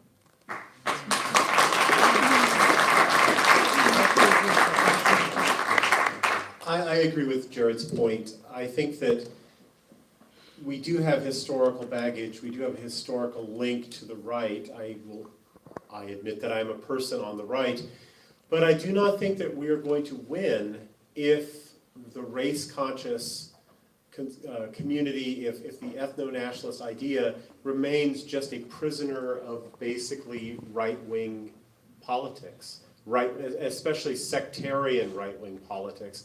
And I think one of the worst trends of the last couple of years on the alt-right has been adopting ever more self-marginalizing right-wing sectarian litmus test ideas. I think the meme about white Sharia is one of the most self-destructive, self-marginalizing own goals that the movement has engaged in a very long time. And we've had a long trend of this in the past couple of years. So I am against right-wing sectarianism. I am a person of the right, but I realize that this movement will not win unless we let these ideas go.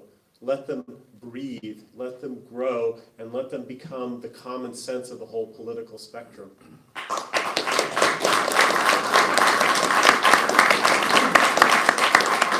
My own reply is that, well, since I brought up this topic in my introduction, is that I agree that we should not be sectarian.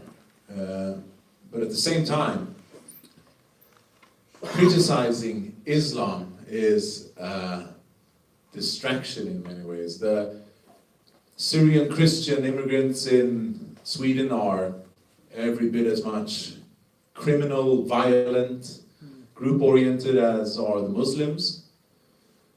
The black racial riots in American history have not been caused by Muslims. This is not a theological problem, and like I said in my introduction, I do not want to integrate or assimilate these people. I want them out of our part of the world. And as far as following some sort of populism, because it's easier to digest, well, sure, by all means, criticize it. But our purpose is not to follow public opinion. Our purpose is to spearhead and direct public opinion. But that's the whole purpose of metapolitics. If that didn't work, then it wouldn't matter who ran Hollywood or whatever. Ideas matter. And we can create. If we don't take ourselves seriously, that we can actually be political agents, not just followers, then we can just quit now. If we don't think that we can actually create something and direct and lead something, then we can just quit. So I think definitely we should stand for what's true, and I think we should speak the whole truth. But sure, don't be sectarian about it. That's my reply. Is there any other question? Madam. This is mostly for Jared. If African Americans are so unhappy with the white society in which they live, why have they not long since demanded a repatriation program to Africa? I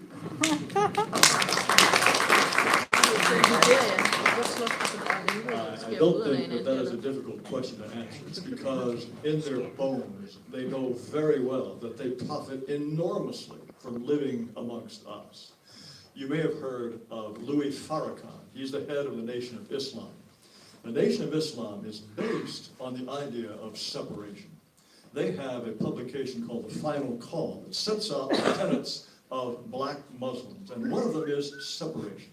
They say, how can the sons of the slaveholders possibly live together with the sons of the slaves in the same society? This, I believe, is pure window dressing. When Louis Farrakhan had what's called the Million Man March on the Mall in Washington, D.C., he had many hundreds of thousands of blacks who came for that march. He had television cameras from all around the world, and he gave this long talk. Not once did he talk about separation. Louis Farrakhan, I'm sure, in his heart knows that he is much better off with his people living amongst white people and keeping whitey on the back foot. That is what is best for blacks. In fact, we published an article in American Renaissance some years ago by a white fellow who taught in a practically all-black school in Atlanta. And he used to joke with his students about the idea of racism this, racism that. And one of the things he writes about is at one point, he was talking about where welfare comes from and what causes poverty. And he asked his black students, well, what would it be like if there were no white people in America? The immediate answer was, we screwed. They understand.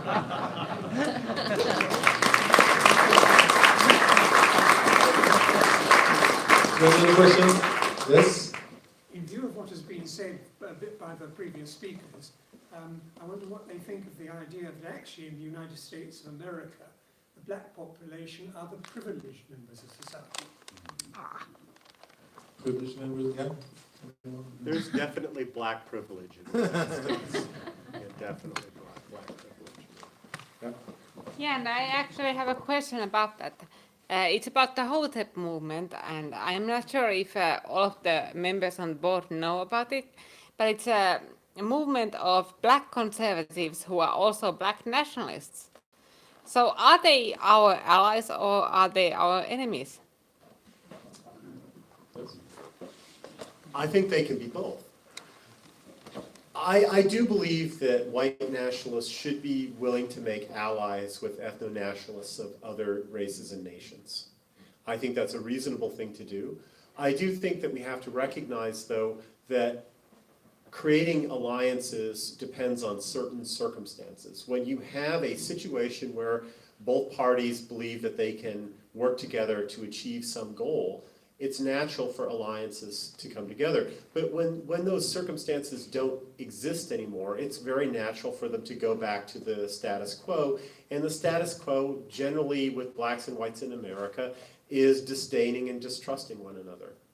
But I do think that it is possible to build alliances. But we should never fool ourselves about these alliances. They're essentially temporary things, but they are possible.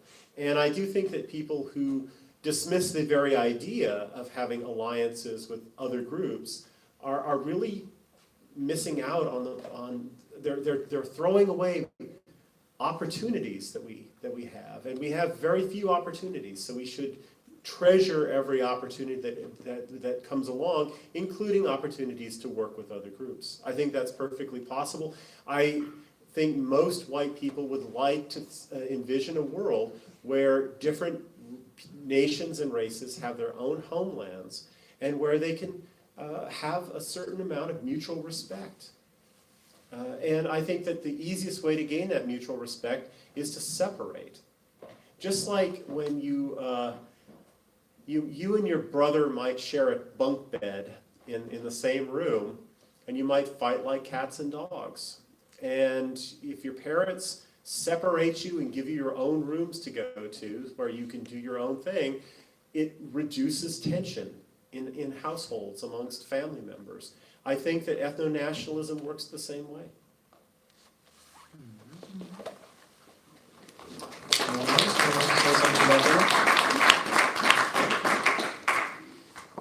I agree with what Greg said, and I'd just like to add something a little more. I think that any opportunity to work with other groups who have any kinds of overlapping interests, for any reason, I say that should be considered and we should be open to doing that, whether they're ethno-nationalists or not. And I think that the ability for people like us as a group to communicate effectively, to deal professionally with other groups who are not like us, it's a sign that we are becoming a mature and potentially successful group. And I think if we allow ourselves to get bogged down in purity spiraling or small issues that prevent us from moving forward in an effective way, then I think that that's a sign that we have not yet become the mature organisation of people that we need to be. Very much. Yes? This question is from Mr. Taylor. Regarding a minor point in his speech earlier. He mentioned a couple of senators during his speech, and I don't remember the name of the first one, but it was in regards to Charlottesville and the Punch-a-Nazi movement, essentially. And you said that he had tweeted something along the lines of when a movement is based so much in hate and intolerance that of different people, different from you, then it justifies violence and it inevitably leads to it. And then said that the senator, justified violence against the people in the movement with that comment. But wouldn't that more suggest that he is saying that people in the movement will eventually justify violence against the people they don't like and inevitably use it upon the people they don't like? I will reread the sentence here. I think it can be interpreted in only one way. And that is when entire movement built on anger and hatred towards people different from you, it justifies and ultimately leads to violence against them. I think those are the people that are talking about who have this movement, have these ideas. It justifies violence against those people who have those ideas. But perhaps you could say that if they have those ideas, they think it's going to justify violence against others. But I think he's talking about those very ideas. I think he's in effect saying it's okay to punch a Nazi. But that's certainly the way I interpret it. And that in fact was quite a lively debate when Richard Spencer was punched on live television in an RT recording that he was making. And after the verdict against Jason Kessler, when he was fined $1, I'm sorry, the assailant was fined $1, there was an article in Rolling Stone, and they said, well, it looks like the debate as to whether or not it's okay to punch a Nazi has been resolved. Punch away. That was their conclusion. Go ahead and punch a Nazi. Anyone else? This is for Helmuth mostly. If the brain sizes continue to grow the further north you go, why is it that Denmark is ruling Greenland and not the other way around?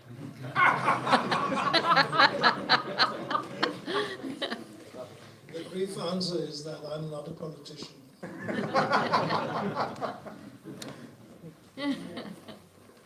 Yes? The answer is they haven't been up in the cold long enough. Only 1,000 years. That's probably actually the right answer, yes. They haven't been in the cold long enough.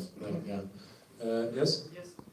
Do you guys recognize it as something important to speak about the Jewish question in order to further our cause? Does it scare to mean many people off, or can it act as a red pill? Yes. I am in the camp that believes that we need to talk about the Jewish question. I think the Jewish question isn't something that needs to be treated like calculus in relationship to arithmetic. It's not advanced ethno-nationalism that we have to creep up on slowly after going through a lot of prerequisites. It's simply ethno-nationalism 101. It's a simple, obvious implication of the ethno-nationalist principle. If we believe that different peoples need to have their own homelands as places where they can thrive and exist without coming into unnecessary conflicts with other people, that applies to Jews as well. And really the whole formulation in the 19th century of the Jewish question came about when Jewish communities were emancipated and being given citizenship and voting rights within European societies, when it was obvious that they maintained a loyalty to and an identification with their own society. And so in effect, they were being given dual citizenship. And people thought this is inherently unfair and would be inherently disadvantageous to any society that permitted it. Another very simple point that I like to make in connection with the Jewish question is the lesson of the Holocaust. We're told that the lesson of the Holocaust is that you better not ever think about taking control of your own destiny and controlling your own borders and things like that, because that'll lead to another Holocaust. And that's really not the lesson of the Holocaust. The lesson of the Holocaust is that stateless peoples who exist within the borders of larger societies, larger populations that despise them, are easily victims of genocide. That happened with Jews, it happened with Armenians, it happened with Assyrians and Greeks in the Ottoman Empire. And the lesson of the Holocaust really is that to protect peoples from being exterminated this way, you need to give them states. So the reason why there's never going to be another Holocaust is that Israel exists as a Jewish homeland. And Danes, though, need to think about whether or not they actually control their homeland, whether they have control over their border and their destinies as a people. Virtually every European people exists in a situation where they are at the mercy of international forces that are demanding that they be open to race replacement levels of immigration. Just this week, Hungary has been censured by the European Union for violating quote-unquote European values. And what are European values? Openness to for Europeans to being replaced by foreign peoples in their own homelands. That's what the EU describes as European values. At this point, Europeans are in danger of becoming stateless peoples. Because the states that, in effect, are supposed to represent their interests are not representing their interests. They're actually on the side of race replacement policies. So if the lesson of the Holocaust is really relevant, it's really relevant to peoples like us. Because we have lost control of our states, of our homelands, of our borders, and our futures, and we are in danger of genocide at this point. So I do think it's necessary to talk about the Jewish question. I think it's sort of an obvious implication of ethno-nationalism. And I do think that the lessons of the Holocaust that are constantly trotted out as a weapon to beat us with actually are very easily turned around and made into arguments for ethno-nationalism for all people. So. I'll answer that as well. You want to say something about it? Yeah, I'll just answer it first. Like I said in my introduction, I view strategy as one of the three most important pillars of the work we need to do. Strategy, in that definition, involves analyzing how power works in a modern society, and analyzing political, cultural, social power during the last 100 years in Europe and in America without taking Jews into account would be quite silly.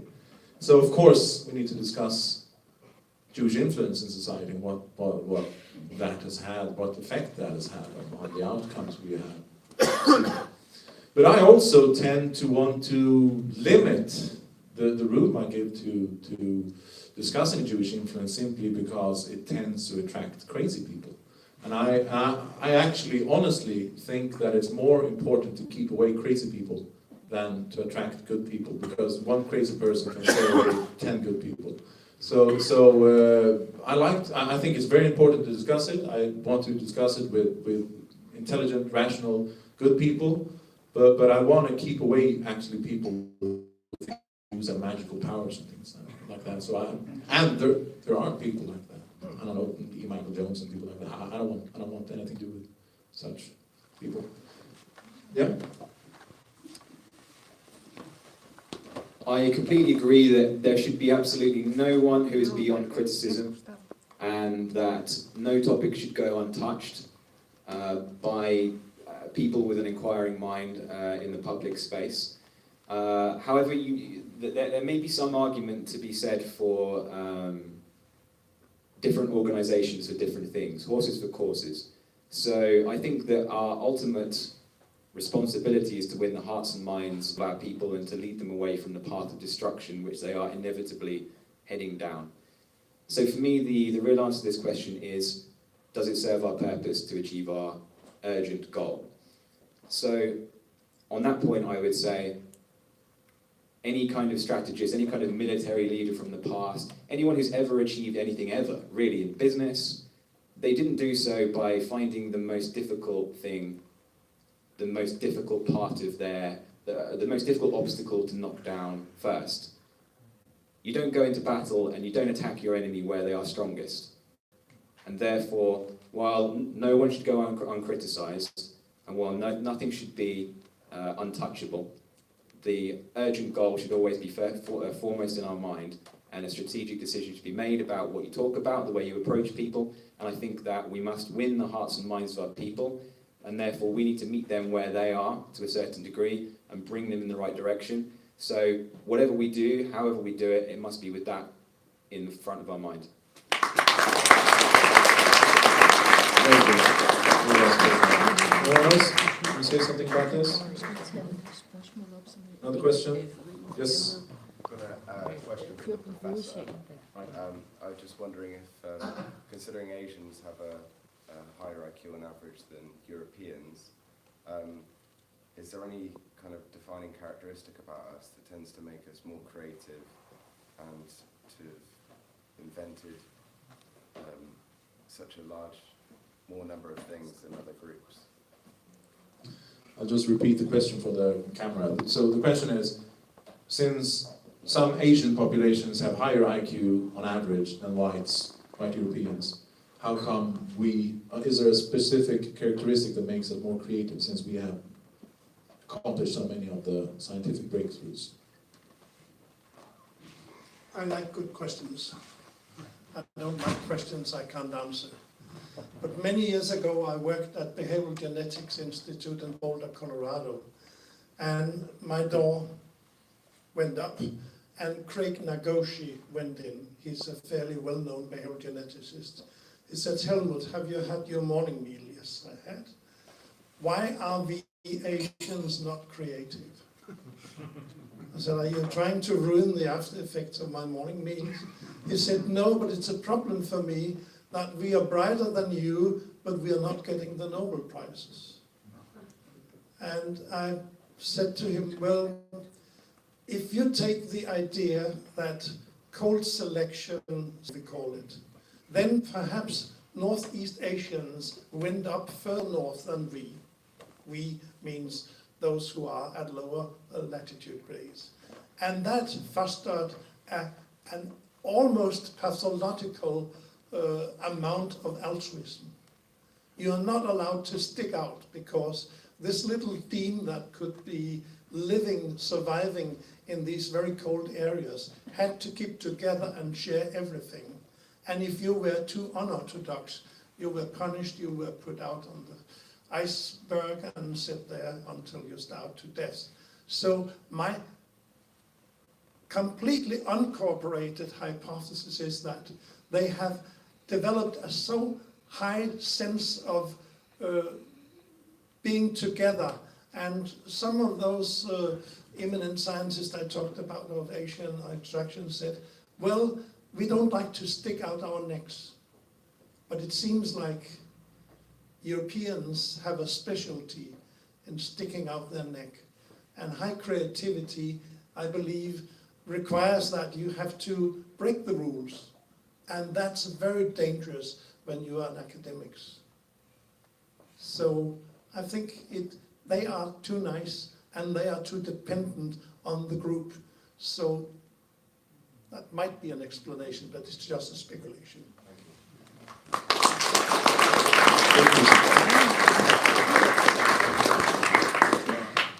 I would agree with Professor Nyborg.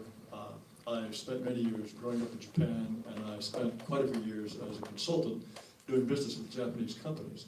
And I was always struck in Japan. I met some really very high-powered businessmen and people who started high-tech companies in Japan, but rarely, if ever, was I impressed by just being in the presence of a formidable brain.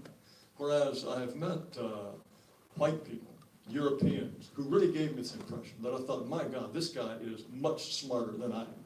I never had that sense with the Japanese. At the same time, if you're walking around Osaka or Tokyo, they do have a few homeless people.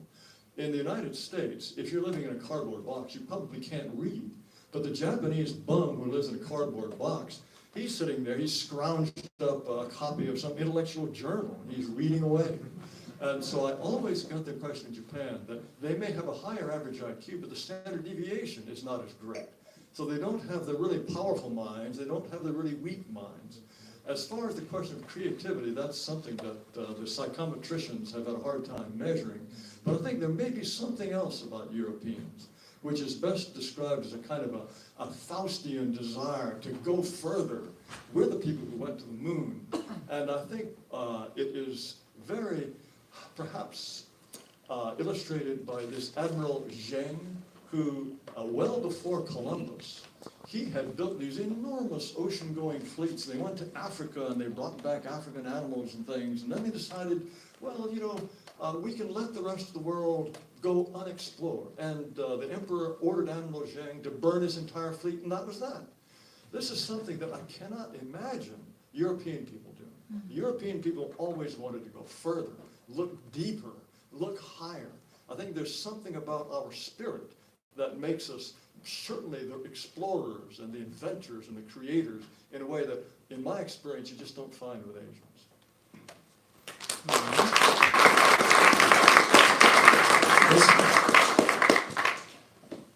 All of us are concerned about losing the white societies that we have in Northern Europe and in the States and other white places.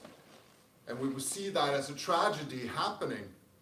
But there are white populations that have disappeared. There were white populations in the north of Africa, in the Levant. You could argue that in Turkey, in parts of Turkey, you could argue even in India, there were white populations that are extinct and they are gone. And nobody seems to sort of remember them or sort of thinking about the tragedy that they are gone. And I wonder about why that is. I mean, every day should be a day of tragedy in those societies, but they don't seem to have, of course they don't, but still it's a kind of enigma that they are not remembered or felt as a loss. Anyone want to say something about that? Ever since I was a child, I was interested in ancient history, and one of the things that I learned over and over again is just how fragile civilization is and how much is lost.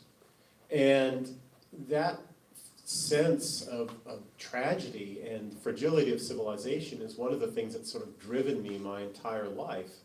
And it really has fed into my interest in racial preservationism and preserving our civilization, the present iteration of our civilization. We've had great civilizations in Europe in the past, and they were destroyed. About 1% of classical Latin literature survived the wreck of the classical world, about 1% of it. I don't want to see that happen again. And so I think that part of every European's education should be an education in all the things that were lost. You know, virtual tours of all the libraries that were burned, all the civilizations that were lost, and so forth. We need to remember these things. We need to remember. We need to remember the white people of Haiti and what happened there. So yeah, I think that is something that we lack an awareness of, and the more aware of the fragility of civilization we are, the more willing I think we are going to be to preserve it.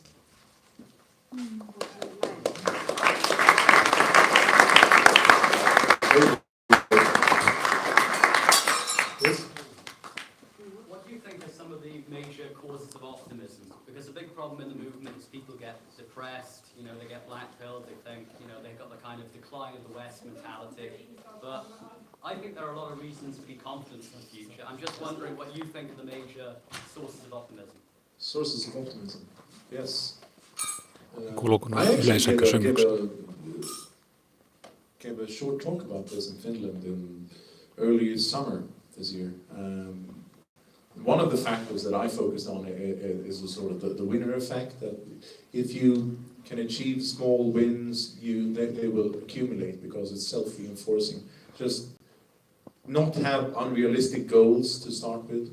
That creates an optimistic circle. And also, I've followed nationalism along with some of the friends that I see in this room since the 90s, and seeing the difference from, I don't know, 98 compared to now with the nationalist movement. It's quite a big difference in how it looks and the sort of the level of intelligence and sort of the type of people and the actual things that it can achieve. Those are sources of optimism to me, at least. You want to say something? I would. I've answered a lot of questions. After this, I'm just going to stay sitting down. No, Anyway, not at all. Well, perhaps I know that Paul Fromm, who is sitting in the audience here, has been involved in these questions for even longer than I have. But I've been doing it for a relatively long time. I started American Renaissance in 1990. And I must say that probably for the first 10 or 15 years, I felt as though I was just making a record, just making it plain that if ever in the future there was some curious white man who wondered how we got to where we are, that he would realize that not every last one of us was a fool and a coward, just making a record. Now I feel for the first time that we really can survive, we can preserve our civilization. And I think I have the benefit of a longer term view, and we will have ups and we will have downs. But if you have just come to this movement in the last few years, if you see a down, if we've made 2 steps forwards and maybe 3 steps back, it seems like that's the end. That's not the end.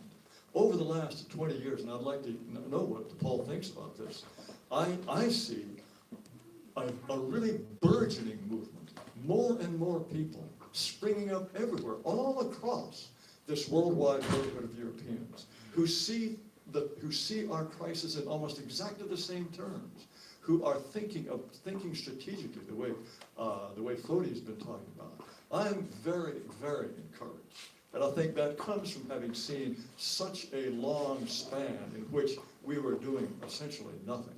But I think what's happening in Europe, what's happening in the United States, there are only a few places that are still backward. It seems to me Australia, New Zealand, Canada, and Britain as well. The English-speaking people do not have the kind of political organizations that you do. But all around the world, white people are waking up in a way that is unprecedented, I think, in the last several decades.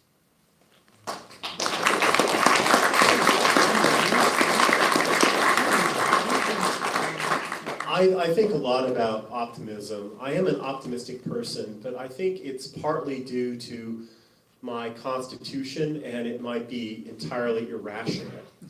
And therefore, I'm constantly going around trying to find reasons for my optimism. And so I've rehearsed a few of these reasons. One reason that I'm optimistic is that I've not been around as long as Jared has, but I'm getting close to the 20-year mark.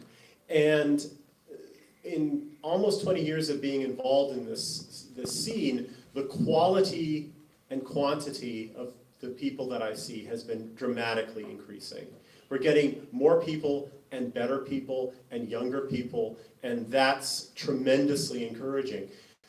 I think things were sort of going along, growing very, very slowly from the beginning when I started Countercurrents in 2010 until 2014.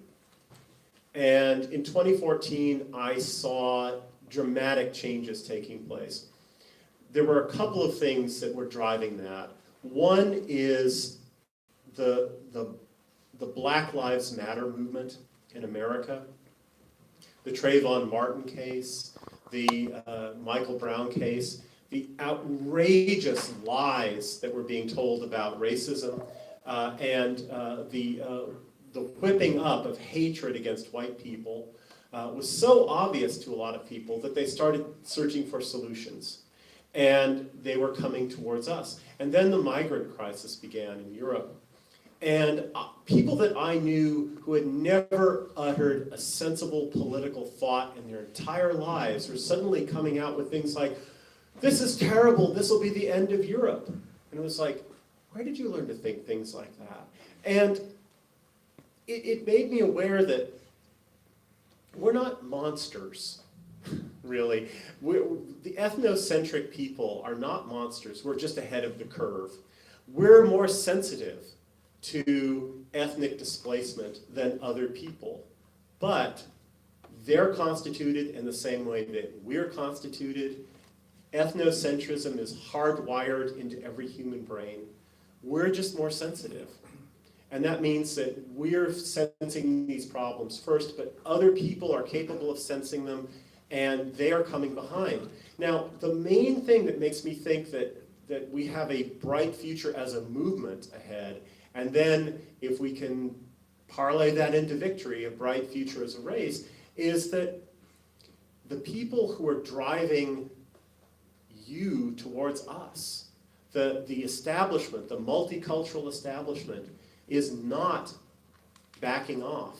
They are doubling down. The main driving force of white ethnic consciousness is not the efforts of me or Jared Taylor or anybody here, as much as I'd like to say that. The main thing that's driving this is the breakdown of multiculturalism, the predictable, catastrophic consequences of multiculturalism. That is driving people towards us, and it's our job to welcome them, to educate them, and to turn them into a force that can change society. We're still trying to figure that out. We're still trying to figure that out. We've had some ups and downs. The alt-right specifically has had some downs recently. A lot of people retreated from involvement in the American movement after Charlottesville. A year has passed and some of these people are starting to get back in touch, or they're popping back up in social media. They hadn't turned into social democrats or liberal democrats. They were simply waiting for a way forward. And I think that our job is to figure out what kind of vehicles to build that can harness this rising racial consciousness and then use that to power political change. But the problems that are driving people in our direction are not going away anytime soon, and that is one reason for optimism about our movement. Also, I think we have to recognize that the establishment that rules us in America and in Europe is working overtime to keep us in the dark and to contain our ethnocentric feelings. They have our ethnocentrism suppressed to 1 or 2% of its potential. But to do that, they are working at almost full capacity. They've got the propaganda knob turned up to 11, blasting us constantly with white guilt and lies and spin and evasions of responsibility. And we're down here at 1% of our potential. Well, we don't have to jump much in our awareness, from 1% to 5%, before we can exceed their ability to suppress us, especially if they're working at overtime. If they're working at 99% of their capacity to keep us down, we don't have to make much of a jump before we can exceed their ability to control us. And when our ethnic consciousness exceeds the ability to control it, it can go viral. I gave a speech in Stockholm about getting to the tipping point, and it's in my book, Confessions of a Reluctant Hater. It's on the website. I just go through the numbers of how geometric change that you see when ideas become viral can sweep through a society very, very quickly and produce dramatic transformations. That's what they're trying to control. When they say that we are filled with virulent hate, they're indicating that they're afraid that our ideas can propagate like a virus. And when viruses propagate, they can propagate very fast and very far, and they can become pandemic. They can sweep a society. That is a possibility for us.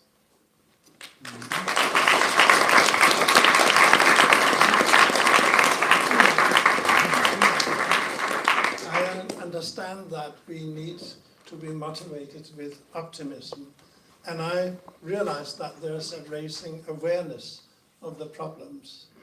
But as a number person, I would also inform you that exponential functioning are rolling out. Much of the population increases are not of the white origin.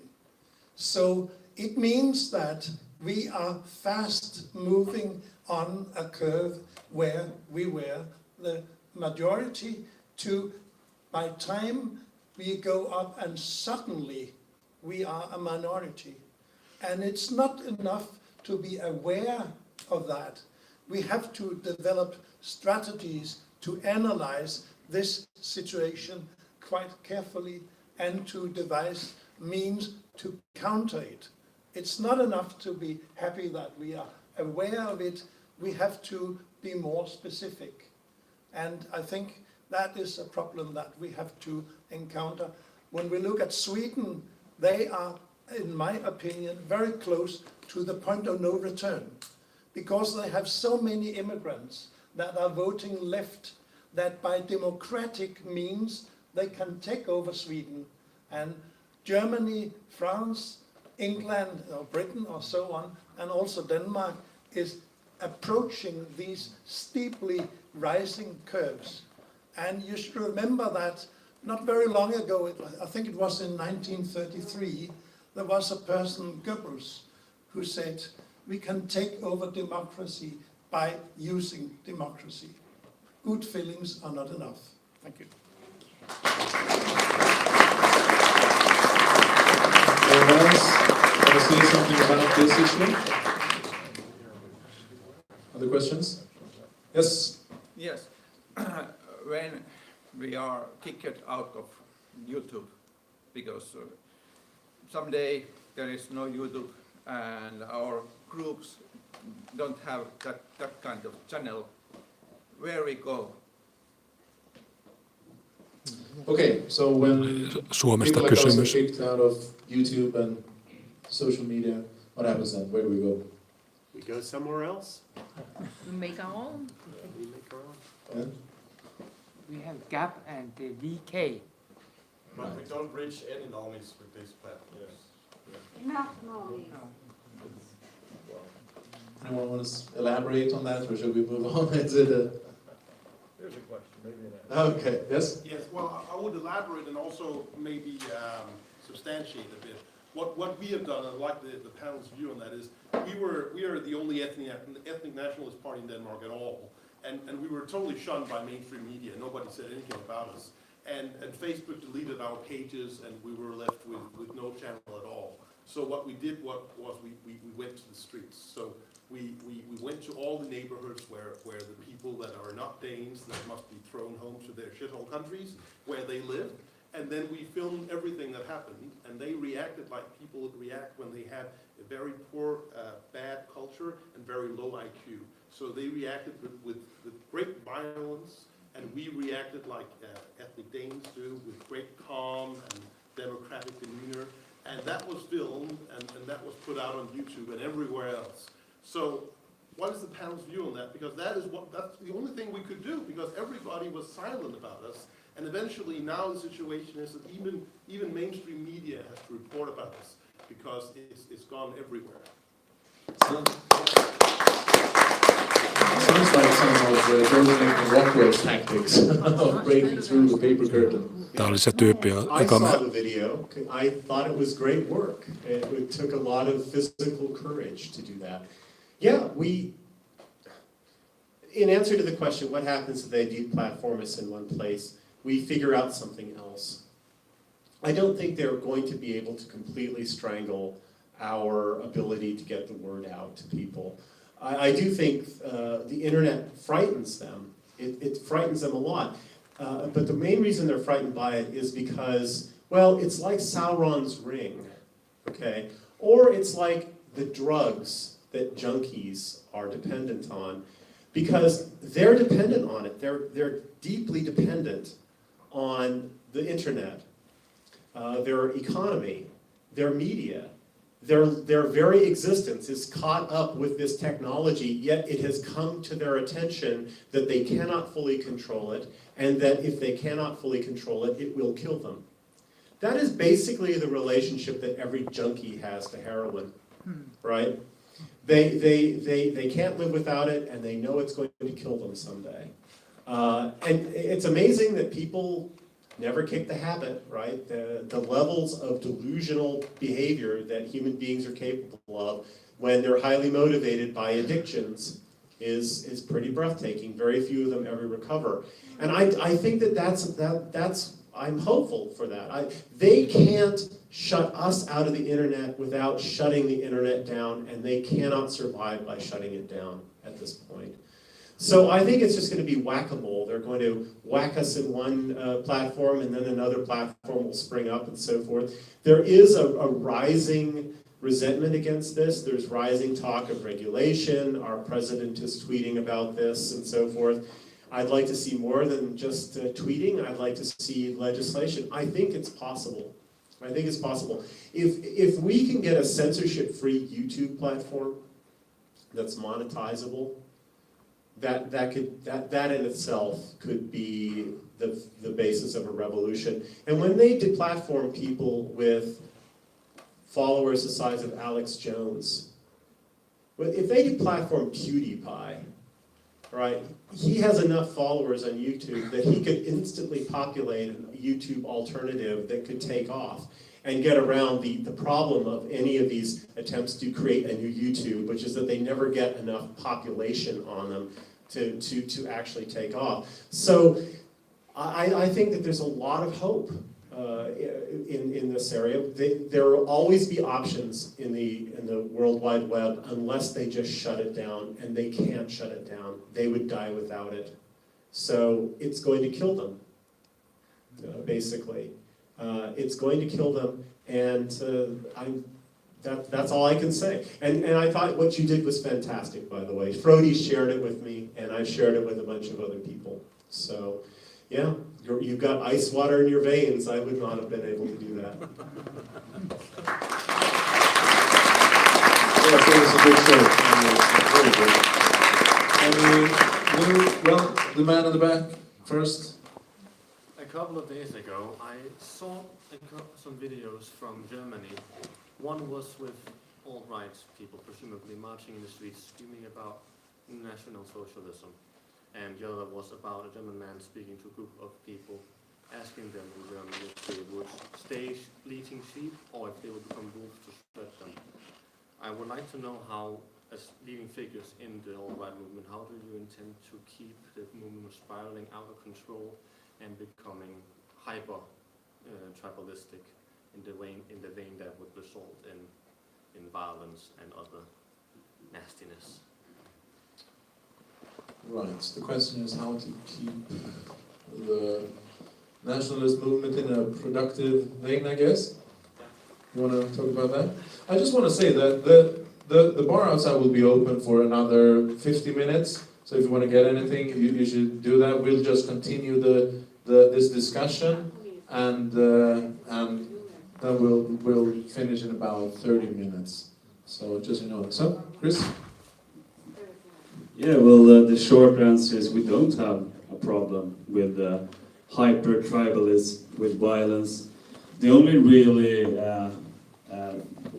only observed incident was this character, James Fields, who panicked for reasons and drove into a crowd of people, and a woman died. There's still an ongoing investigation. There hasn't been a trial yet.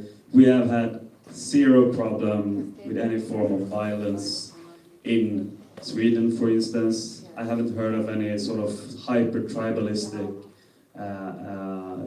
undercurrent within the broader alt-right in Europe or even in America. The fact is that one of the most profiled television programs, Uppdrag Granskning on Swedish television, did a 1-hour documentary about us approximately 1.5 weeks before the Swedish election. They even filmed us with hidden cameras for 6 months. We weren't aware of this. The worst thing that they had on us was a guy who was at a private party drunk, said he wanted to hang a certain former prime minister, which I think is a common topic these days among even normies. So there's no problem, and I don't think we need to do anything special to hinder problems, because we have high quality people within our movement. For those reasons, I just want to clarify, I didn't mean there's any problems now. I just meant if there were to gain a lot of political power. That's all. I didn't insinuate there's something wrong with your movement or anything. Well, we do have a meme in Sweden. It's called Finspång. I'm not gonna say more than that. You will have to do your Googles, but yeah. Right. I think, yeah. As leaders of the movement in the United States and in Scandinavia, one of the problems I know you will have faced for years is having meetings canceled, having methods of collecting money denied you, being kicked off Facebook and various other media, and I think all too often I get the impression everybody's a Trappist monk, prepared to take more abuse. As a coming movement, though, that's already shaken the globalist establishment, do you think that in a measured and careful way we should be putting out the message that when times change, there will be an accounting, and that's aimed particularly at the big businesses that are being shameless collaborators in our destruction? I know I'm not interested in making idle and empty threats, but what do you think of the notion of a carefully conveyed warning that it will not be business as usual? That's what that meme was about. Those guys created. Yeah, Jared. I may be I should have been sitting over on the left here, I suppose. I'm very much opposed to that kind of message. I think that scares people. The idea of the day of the rope. I think William Pierce used to talk about the day of the rope, and our betrayers will be dealt with. That kind of talk, I think, absolutely terrifies people, and that we should always have a genial and potentially forgiving attitude. And that is, in fact, my own. I think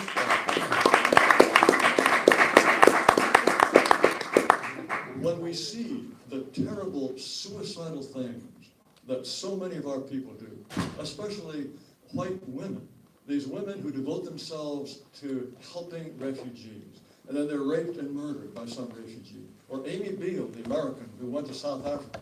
She was trying to help the South African blacks to throw off apartheid, and she was murdered, brutally murdered. All of these people, some in our rank, tend to despise them. I never despise them. We have to pity them. They are victims of the zeitgeist. In a healthy society, they would be healthy people. I don't think that those of us who are being ruled by what we consider to be traitorous white people really do hate us. They are really victims. And to the extent that they are victims, although objectively they are behaving as if they hate us, I don't believe in their hearts that they do, and our attitude should be one of compassion. And what good would it do? What good would it do to seek vengeance on those people afterwards? If we are in a position to take vengeance, then we are in a position so that we do not have to take vengeance, because we are already where we need to be.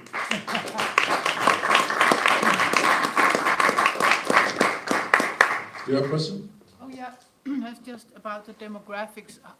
Is there any strategy to encourage white people to have more babies? Is there a strategy to encourage white people to have more babies? Well, I wrote an essay a few years ago to a friend who was having trouble getting on with his life, and specifically his girlfriend of a couple of years had given him an ultimatum that he needed to produce a ring and a plan for a wedding, or they'd be through. And so I wrote a piece, it's at Countercurrents, it's called To a Reluctant Bridegroom. And basically what it is a response to two arguments that he gave that I have heard from a lot of young white people. And they're spurious arguments. And the basic arguments are, he didn't feel mature enough to be married and become a father. And the second argument was that he didn't feel financially ready to become married and become a father. And I said that the underlying error of both of those feelings that he had is the assumption that he had to be ready before he did these things. Because what happens is that nature makes us ready.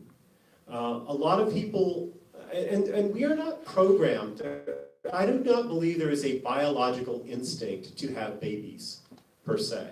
I think there's a biological instinct to have sex, and that babies happen if sex is not interrupted by birth control, right?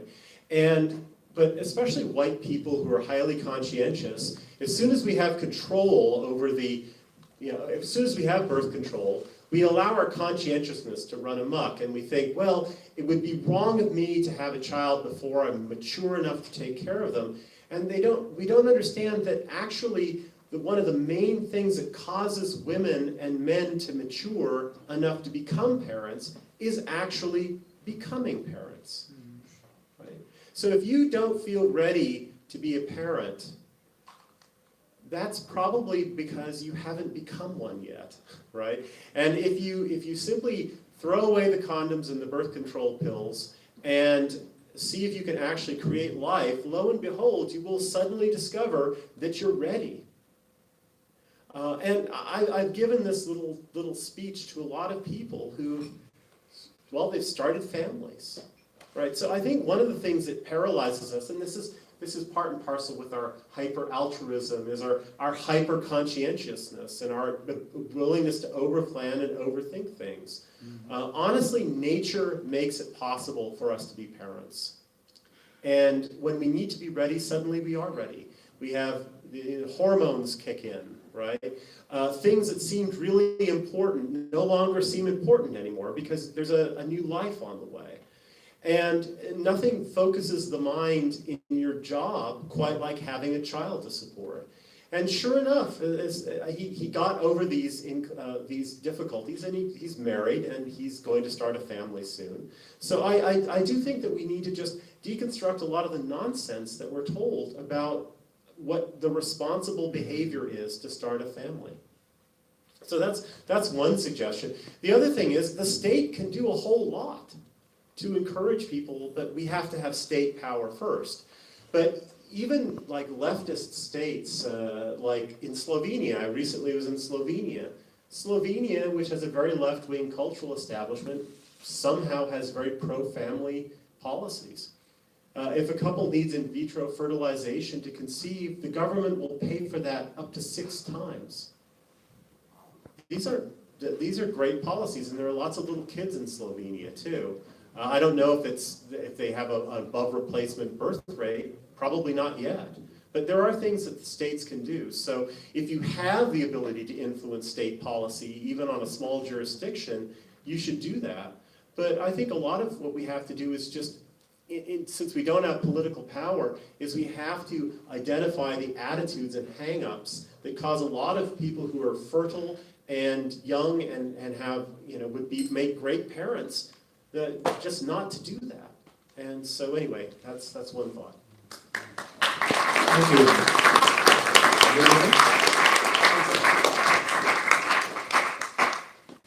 Having travelled quite a lot, I think from the conversations I've had with younger people who are coming up to childbearing times or are already in those times, there can be a few different reasons they would give for not having children. Sometimes it's about money, sometimes it's about something else. But what I would like to see, particularly in West European countries where money is not so often the issue, is for us within our movement to cultivate a renewed sense of the value of both femininity and masculinity and about how they complement each other. I think often in Western societies when you have so much choice and you're encouraged to delay things to increase your economic position, I think that the thing that can overcome that is a certain passion for each other. And I think that men and women will be more likely to feel passionate to each other and to make that commitment and not to sit on the fence if women are more feminine and if men are more masculine. So I'd love to see, for example, a kind of a more healthy kind of Return of Kings or a Hearties type of thing for men and women. How can I be a good husband and father? How can I be a good wife and mother? And how can I effectively turn myself into someone who is going to be very attractive to the type of person I would want to attract? How can I create this overwhelming passion between me and someone else who is sort of my equal and opposite? And I'd love if that was to happen within our movement at some time.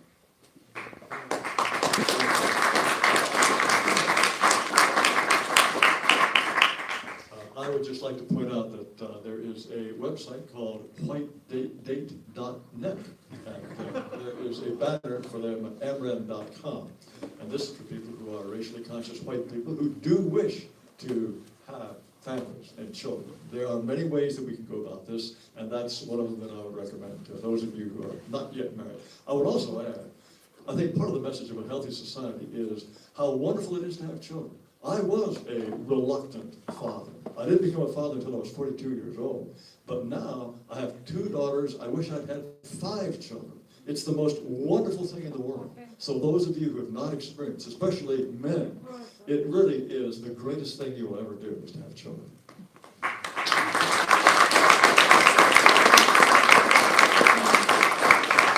I just want to call your attention to the fact that there's a company in Denmark called Kryos. This is the world's largest sperm bank. Feel free to use it. Those of you who can. Very good. I think this gentleman had a question. No?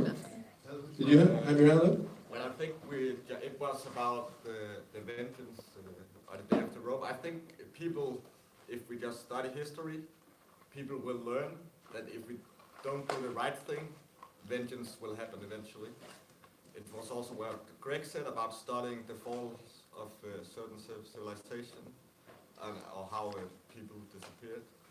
If we just look into history, people will realize themselves, I think, actually. Right. You had a question? No, I just had a small comment. In Hungary, they try to promote birth and by economic support to mothers, but they do it so that not by cash payment, but if you have studied and being a mother, and you have debt because of your studies, then the debt is cancelled when you get children. That's quite smart. So they promote clever mothers, and the other ones don't get that much promoted. Right. Eugenic measures. Anyone who hasn't asked a question yet? Yeah, about having children. I've sometimes talked with very non-political people about this issue, and I ask them why. You just have 1 kid or 2 kids, and they have very upfront said, no more children, because I don't think our children have a future. And that's exactly related to this problem we've been talking about today. So what do you think we should say to them? Right. Many people are reluctant to have children because they don't think that their children will have a future because the future looks bleak. Just one quick response. That sounds like a self-fulfilling prophecy. If they don't have children, then they definitely don't have a bright future. So I would say to them, if they care about a bright future, have children. Very good. Anyone else want to add? Next question. This is for the Americans, both of you.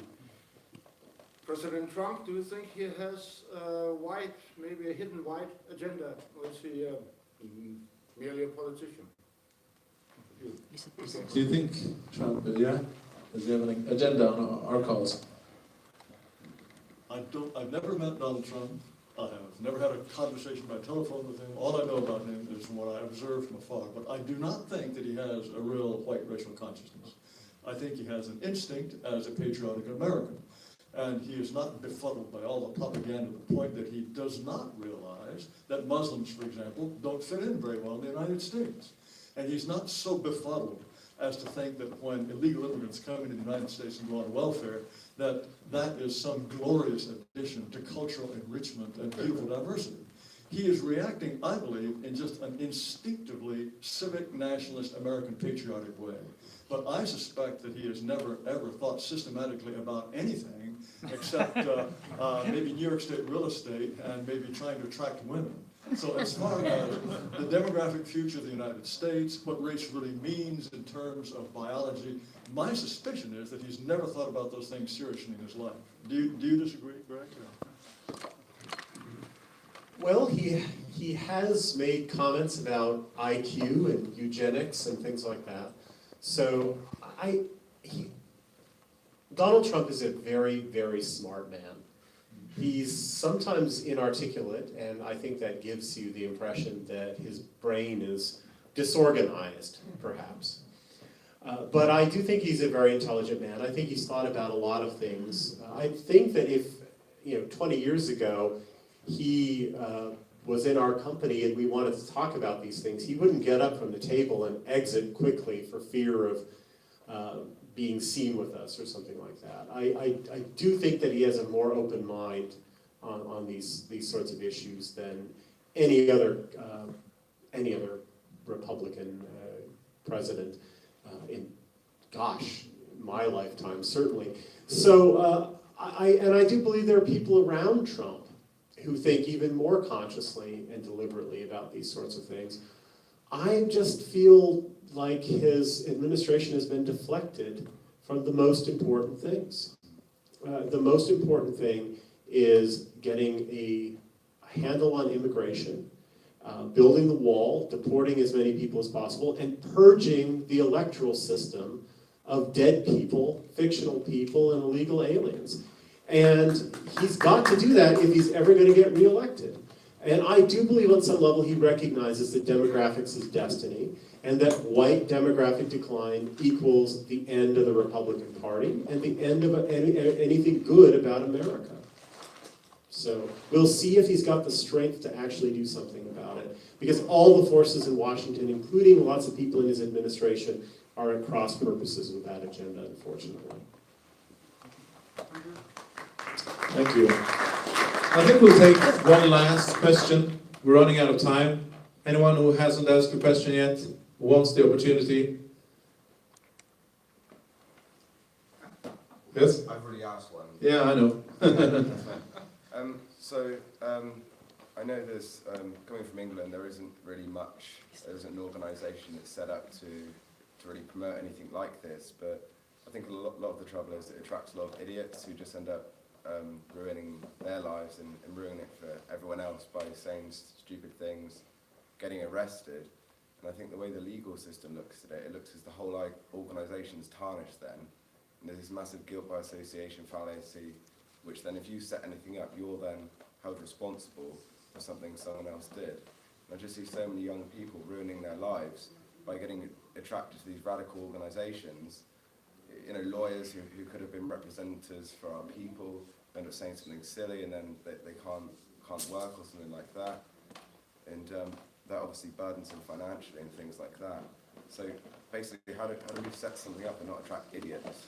That's what I want to know. Right, how to not attract distracted people. I think that's probably one of our most important things, in my opinion. Yes? I was talking about this earlier.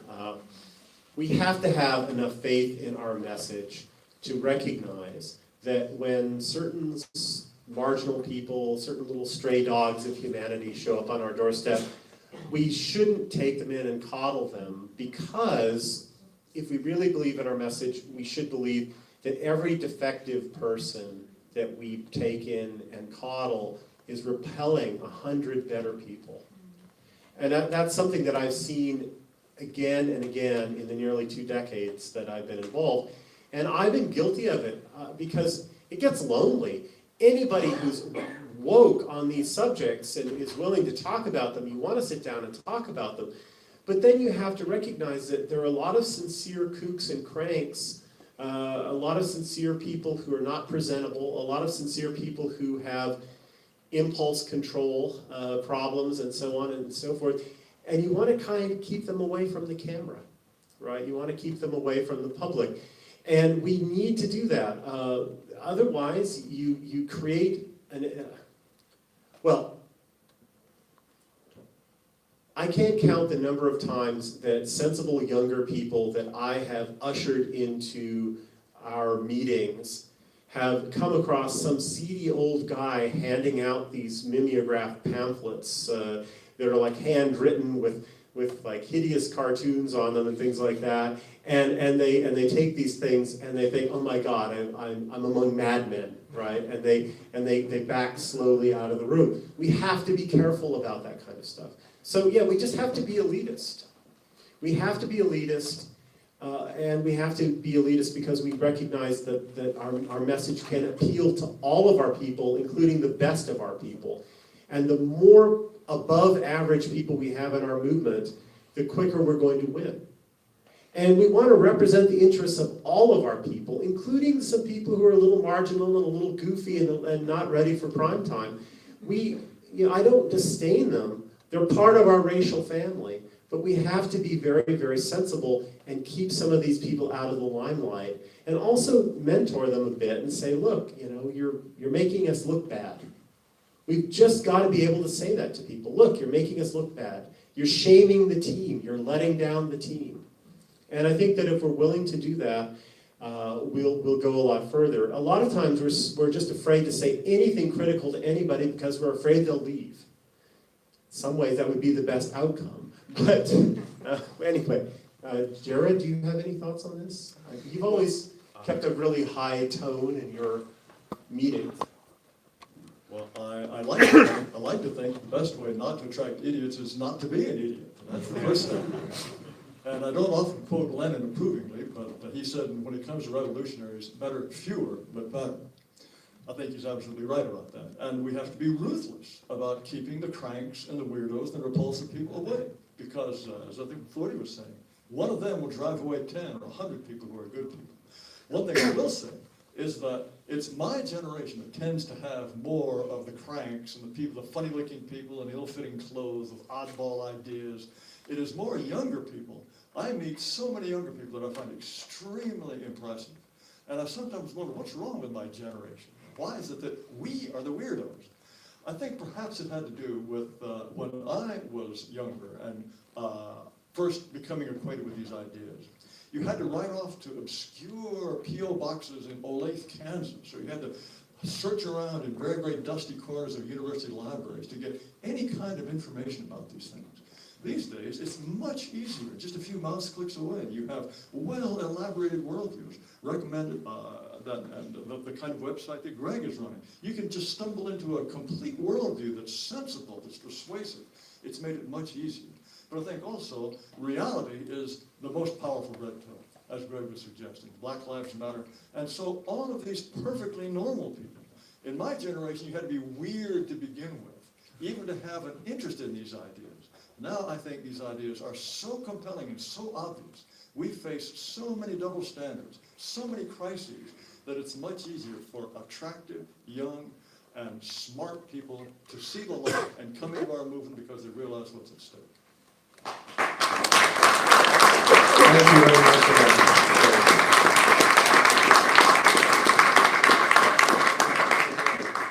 We're starting to run out of time. So I want to thank you all the Danes, for letting us come, welcoming us for our first event here. Hopefully the first of many. And I want to thank all my friends who have helped out with this. I'm not going to name names of non-public figures, but there are a lot of other people who made this happen, and they deserve the credit for it. And I want to thank all the speakers, not least, for being so generous with their time and coming all the way here several times, many of them. It's a great dedication, and it's an honor to have them here every single time, and it's a privilege to just be in their company and be allowed to organize these events. And the message that I have intended for you, hopefully, to take with you from this event is that, like I said in the introduction, we have to start taking ourselves seriously. And if we take ourselves seriously, if we actually believe in our own ability to create actual change, if we don't believe that we have political agency, the political ability to actually cause change in the world, then what are we doing? We have to believe that's possible, and we have to take ourselves seriously, and then we sort of attract the right people as well. And then we can create actual strategies. Because complaining about crime, black crime, that's not going to change. That's what much of this movement has done up until now, has been complaining about that we are getting beaten up. That's not doing anything about it. That's just complaining about it. Pointing out statistics that this is happening. We have to take our own abilities seriously, to actually start doing something about it. So thank you all guys, thank you for coming. It's been a great privilege being here, so I hope to see you again soon. Thank you. We can stay another 20 minutes. We can stay another 20 minutes.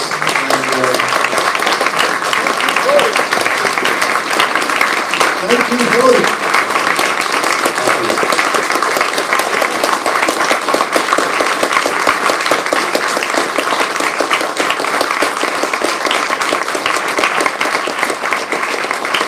Thank you very much. We can stay another 20 minutes. Have a few beers, talk to people, organize something afterwards, meet up, go out for a few beers and network. Social networks. A few beers. Okei, tää oli ihan mukava tapahtuma. Tosiaan mä yritän saada juttua tämän professorin, jonka kanssa mä oon jo jutellut. Ja se oli sitä mieltä, että voitaisiin pitää, mutta mä ajattelin, että mä tarviin tää yksi tyyppi täällä, joka lietso. So, what do you think if do you know this guy? No. In the white suit. Yeah, I know him. I thought maybe if we have an interview or a short talk, the three of us here. Okay. He's Rasmus Paludan. Should I address him? Do you know? Yeah, I talked to him before, but go on. Joo, niin tässä on varmaan onnistuu tämä. Niin otetaan tää. When Helmuth spoke, did you point the camera towards him? Towards the.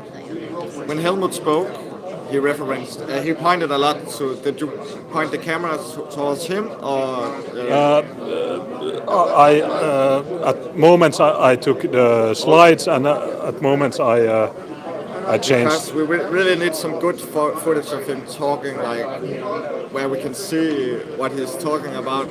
Because all the footage of him online is just like from universities in the classroom where it isn't. Well, mostly I was filming upwards because I was filming upwards, and then I changed there, but then he changed again, so I came back, and at one moment I just kept filming the slides. And you can find it's a two-part live stream. Okay. So it was on part one. Yeah, we'll see if we can do anything, or else we will have to ask him for his notes. And put them I think the quality was pretty good. Currently we have 150 viewers. On the previous we had over 200. This is very low because we have had strikes on our regular channels. Normally we have like 1,000, but this is a secondary channel, so people don't find this. Okay. Yeah, so Rasmus, I thought that one funny thing would be to have with this Helmuth Nyborg. Okay, a conversation. Yeah, with the three of us, a very short one. Oh, that's fine. Det er ikke noget galt i. But maybe if I get one beer and. That's fine. You just find me again. That's fine. Okay. So let's reserve these three seats. Fine. Okay. Okei, tässä näköjään järjestyy tämä pikahaastattelu. Otetaan tuo Helmuth Nyborg ja sitten Rasmus jotain, joka on tosi Full HD-jäbää, joka on, en mä tiedä, se skriimailee tuolta slummeista. Niin katsotaan, miten tämä homma etenee. Tässä tabletissa on enää 20, tai siis tässä puhelimessa on 20%. Mä en tiedä, miten tää syö niin paljon akkua. Tämä skriimi on ollut 2 tuntia 54. Ja sitten tässä mikrofonissakin vilkkuu valot. Niin. Mä en tiedä, ehkä mun pitää vaihtaa, jos mä laitan paristot tähän. Niin, mutta mä hain yhden oluen tuosta. So for the viewers, I'll be talking to Helmuth Nyborg and the Rasmus guy who was he can be seen on the Vlad Tepes subtitled video in which he's in Nörebro and he's being chased by Antifa. But I'll get one beer and we'll go on with the interview.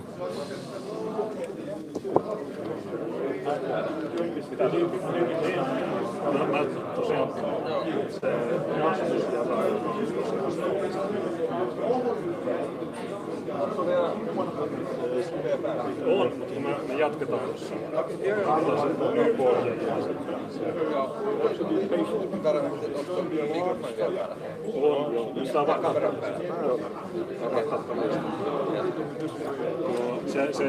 Siitä alkaa vilkkua valoa, jos ottaa tuon johdon.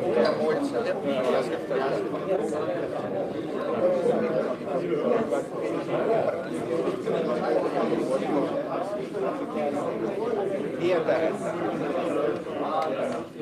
siinä on live-kameraa iso punainen varustus.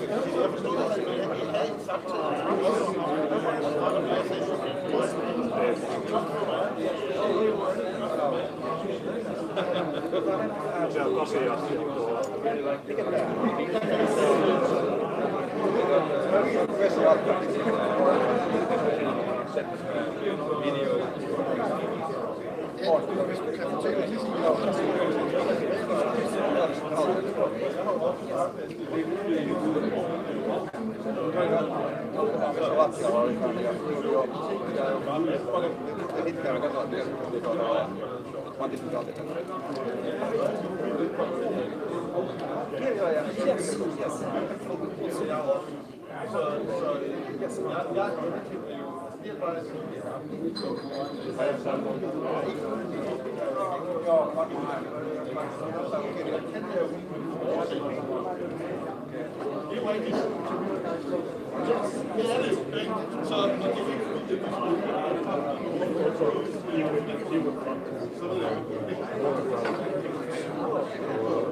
He hasn't already bought first. Let us say.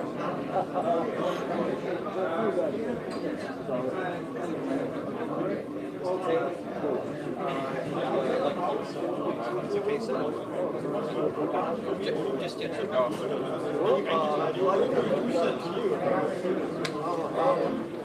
when my children inherit my library and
Okei, kuuluuko tää?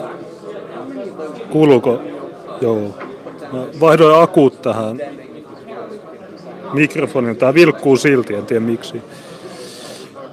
No, ilmeisesti tuo vilkkuminen ei tarkoita, että on heikota paristot. Mä laitoin just uudet, mutta tosiaan tähän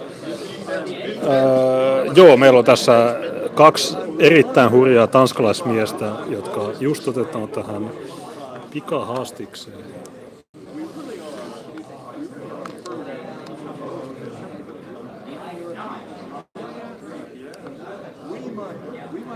Niin tästä tulee tosi hauska semmoinen, meillä on tässä noin 20 minsaa aikaa, sitten me pitää poistua, niin otetaan semmoinen 10-15 minuutin juttu. Niin tää mielestäni on tosi siistiä, että saatiin nämä tyypit tähän. Ja tää on todella hauska sattuma, että just tämä tyyppi, tuo Helmuth Nyborg, niin se en tarvita häntä, vaan tämä toinen, tämä tyyppi, jonka nimi on Rasmus.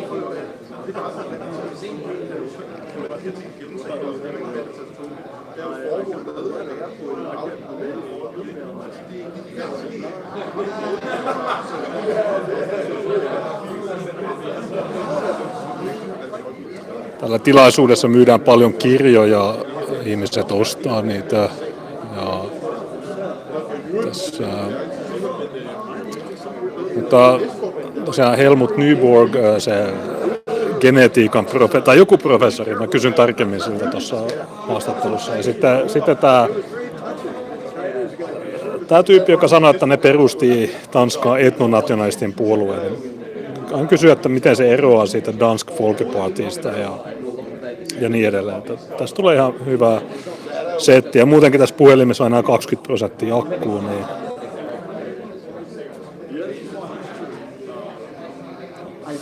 yeah, so what Germany we shortly I'll be interviewing Helmuth Nyborg and a guy that was featured on Vlad Tepes when he was chased out from Nörebro by the Antifa.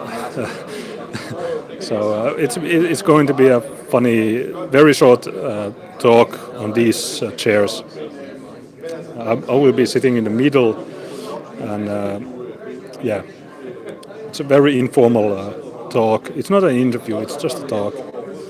And we need to get these guys on a hangout.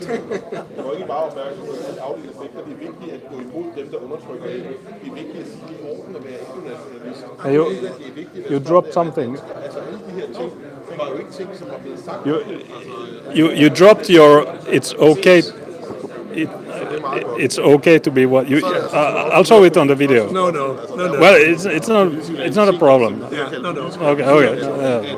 But okay, so I'll reserve these 3 seats, and we'll have a talk with Rasmus. Okay. Niin, tässä nyt valmistellaan tätä pikahaastista tätä keskustelua. Yeah, it is streaming. Yeah, I'm having a talk with him and Helmuth Nyborg shortly. We'll get out before 8. It will be 10 minutes, just an informal talk. It's a funny talk.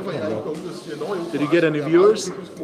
Well, it's low because we are on a secondary channel. Normally we have like 1,000 viewers, but now we have 160. On the first part we had 200. Right. But Streaming the sound too? yeah, this is the sound. Okay, no.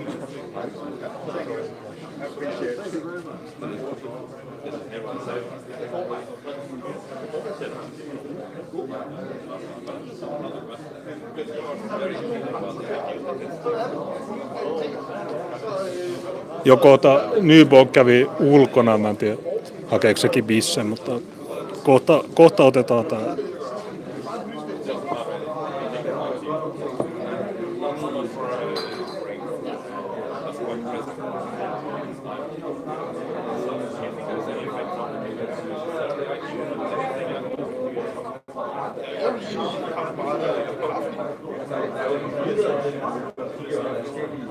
Altså, man kan sige, at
So we're filming now?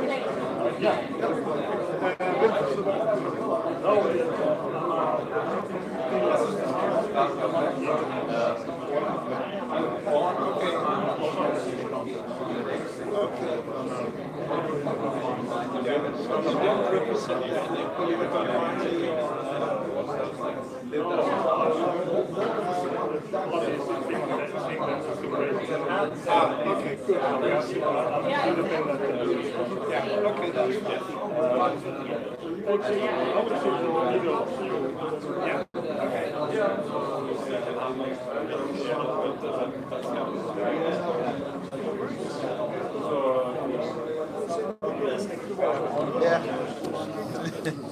Jeg går ud fra, at jeg er politiker, når du er videnskabsmand. Ja.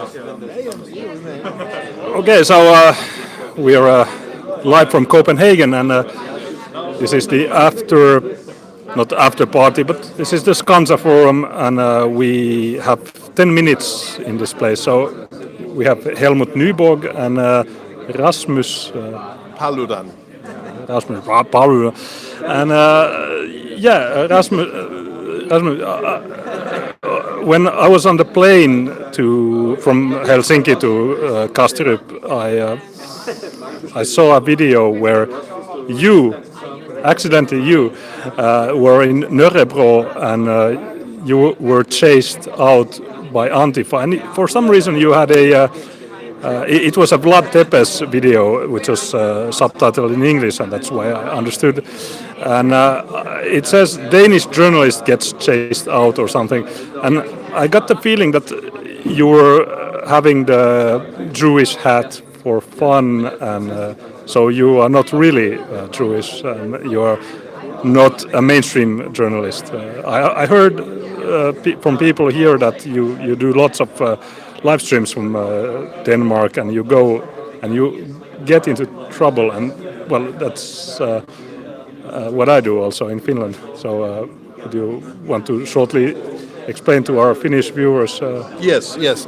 Well, that video was from January 2017, and at that point in time, I was only a journalist. I'm also a lawyer, but I was working as a citizens journalist, and I wanted to explore the Antifa movement in Denmark and also the hostility of Arab Muslims in Nyborg, Copenhagen, against Jews. So what I did was I did those two themes in the same video because I showed up at a place where Antifa was going to have a meeting, and they knew who I was because they hated me very much already because I'm in favor of freedom and democracy and all those things that they don't like. And also I wore a Jewish kippah so that all the Arab Muslims could see me and they would think that I was a Jew. And so that was to gauge a reaction from both the Antifa and the Muslims, and the reaction was that they wanted to kick my ass, so they chased me away, and my bodyguard and my cameraman were chased away also, and actually we kind of threw ourselves into my bodyguard's car, and then one of the Muslims tried to pull me out of the car, so my bodyguard had to speed up the car, and he kind of fell out during the speeding. So it was an Islamophobic attack. Yes. It was a dramatic scene, and it was an attack by Muslims against me because they thought I was Jewish, but also they kind of gathered from the present Antifa people that I was not someone who liked Muslims, that I was critical of Muslims in Denmark, which is true because I always say that I'm very fond of Muslims if they're in one of the 51 Muslim countries. In that case, I'm very happy. If they're in Denmark, I'm not very happy. Okay, so before we turn to Henrik, in the Q&A you mentioned that you formed an ethno-nationalistic party, and in Denmark you already had Dansk Folkeparti, which is quite based on the Nordic levels, but you have created a new, another party. So would it be like Alternative for Sverige in regard to the Sverige Demokrater? I think. What is the name? The name is Stram Kurs, which means basically means hard line or a hard cause or a strong cause, which is what we think is necessary because we have 700,000 or 800,000 people in Denmark who, if you're an ethno-nationalist, don't belong here, and that's a big problem because those people, most of them, they have children starting at a very young age, and they have a lot more children than Danes do. So that's a big problem, and the Danish People's Party, they have had substantial power in parliament for 17 years, and things have not become better during that time. Things have become much worse. So yes, I agree that the parallel is not unreasonable. I haven't studied the Alternative for Sverige political policies that much, but certainly if they're as ethno-nationalist as we are, then that's a reasonable assumption. I mean, the point of the matter is, I think Denmark can survive if we have only a couple % of people who are not ethnic Danes, but it's very difficult if there are more than that. And especially with the birth rates, it's difficult to say anything about that because we can always discuss politics, but we cannot discuss facts. And facts are that if we don't do something drastically, not only increasing Danes' birth rates enormously, but also forcibly remove hundreds of thousands of people from Denmark, then Danish society as we know it will be doomed, and that would be within a very short time span.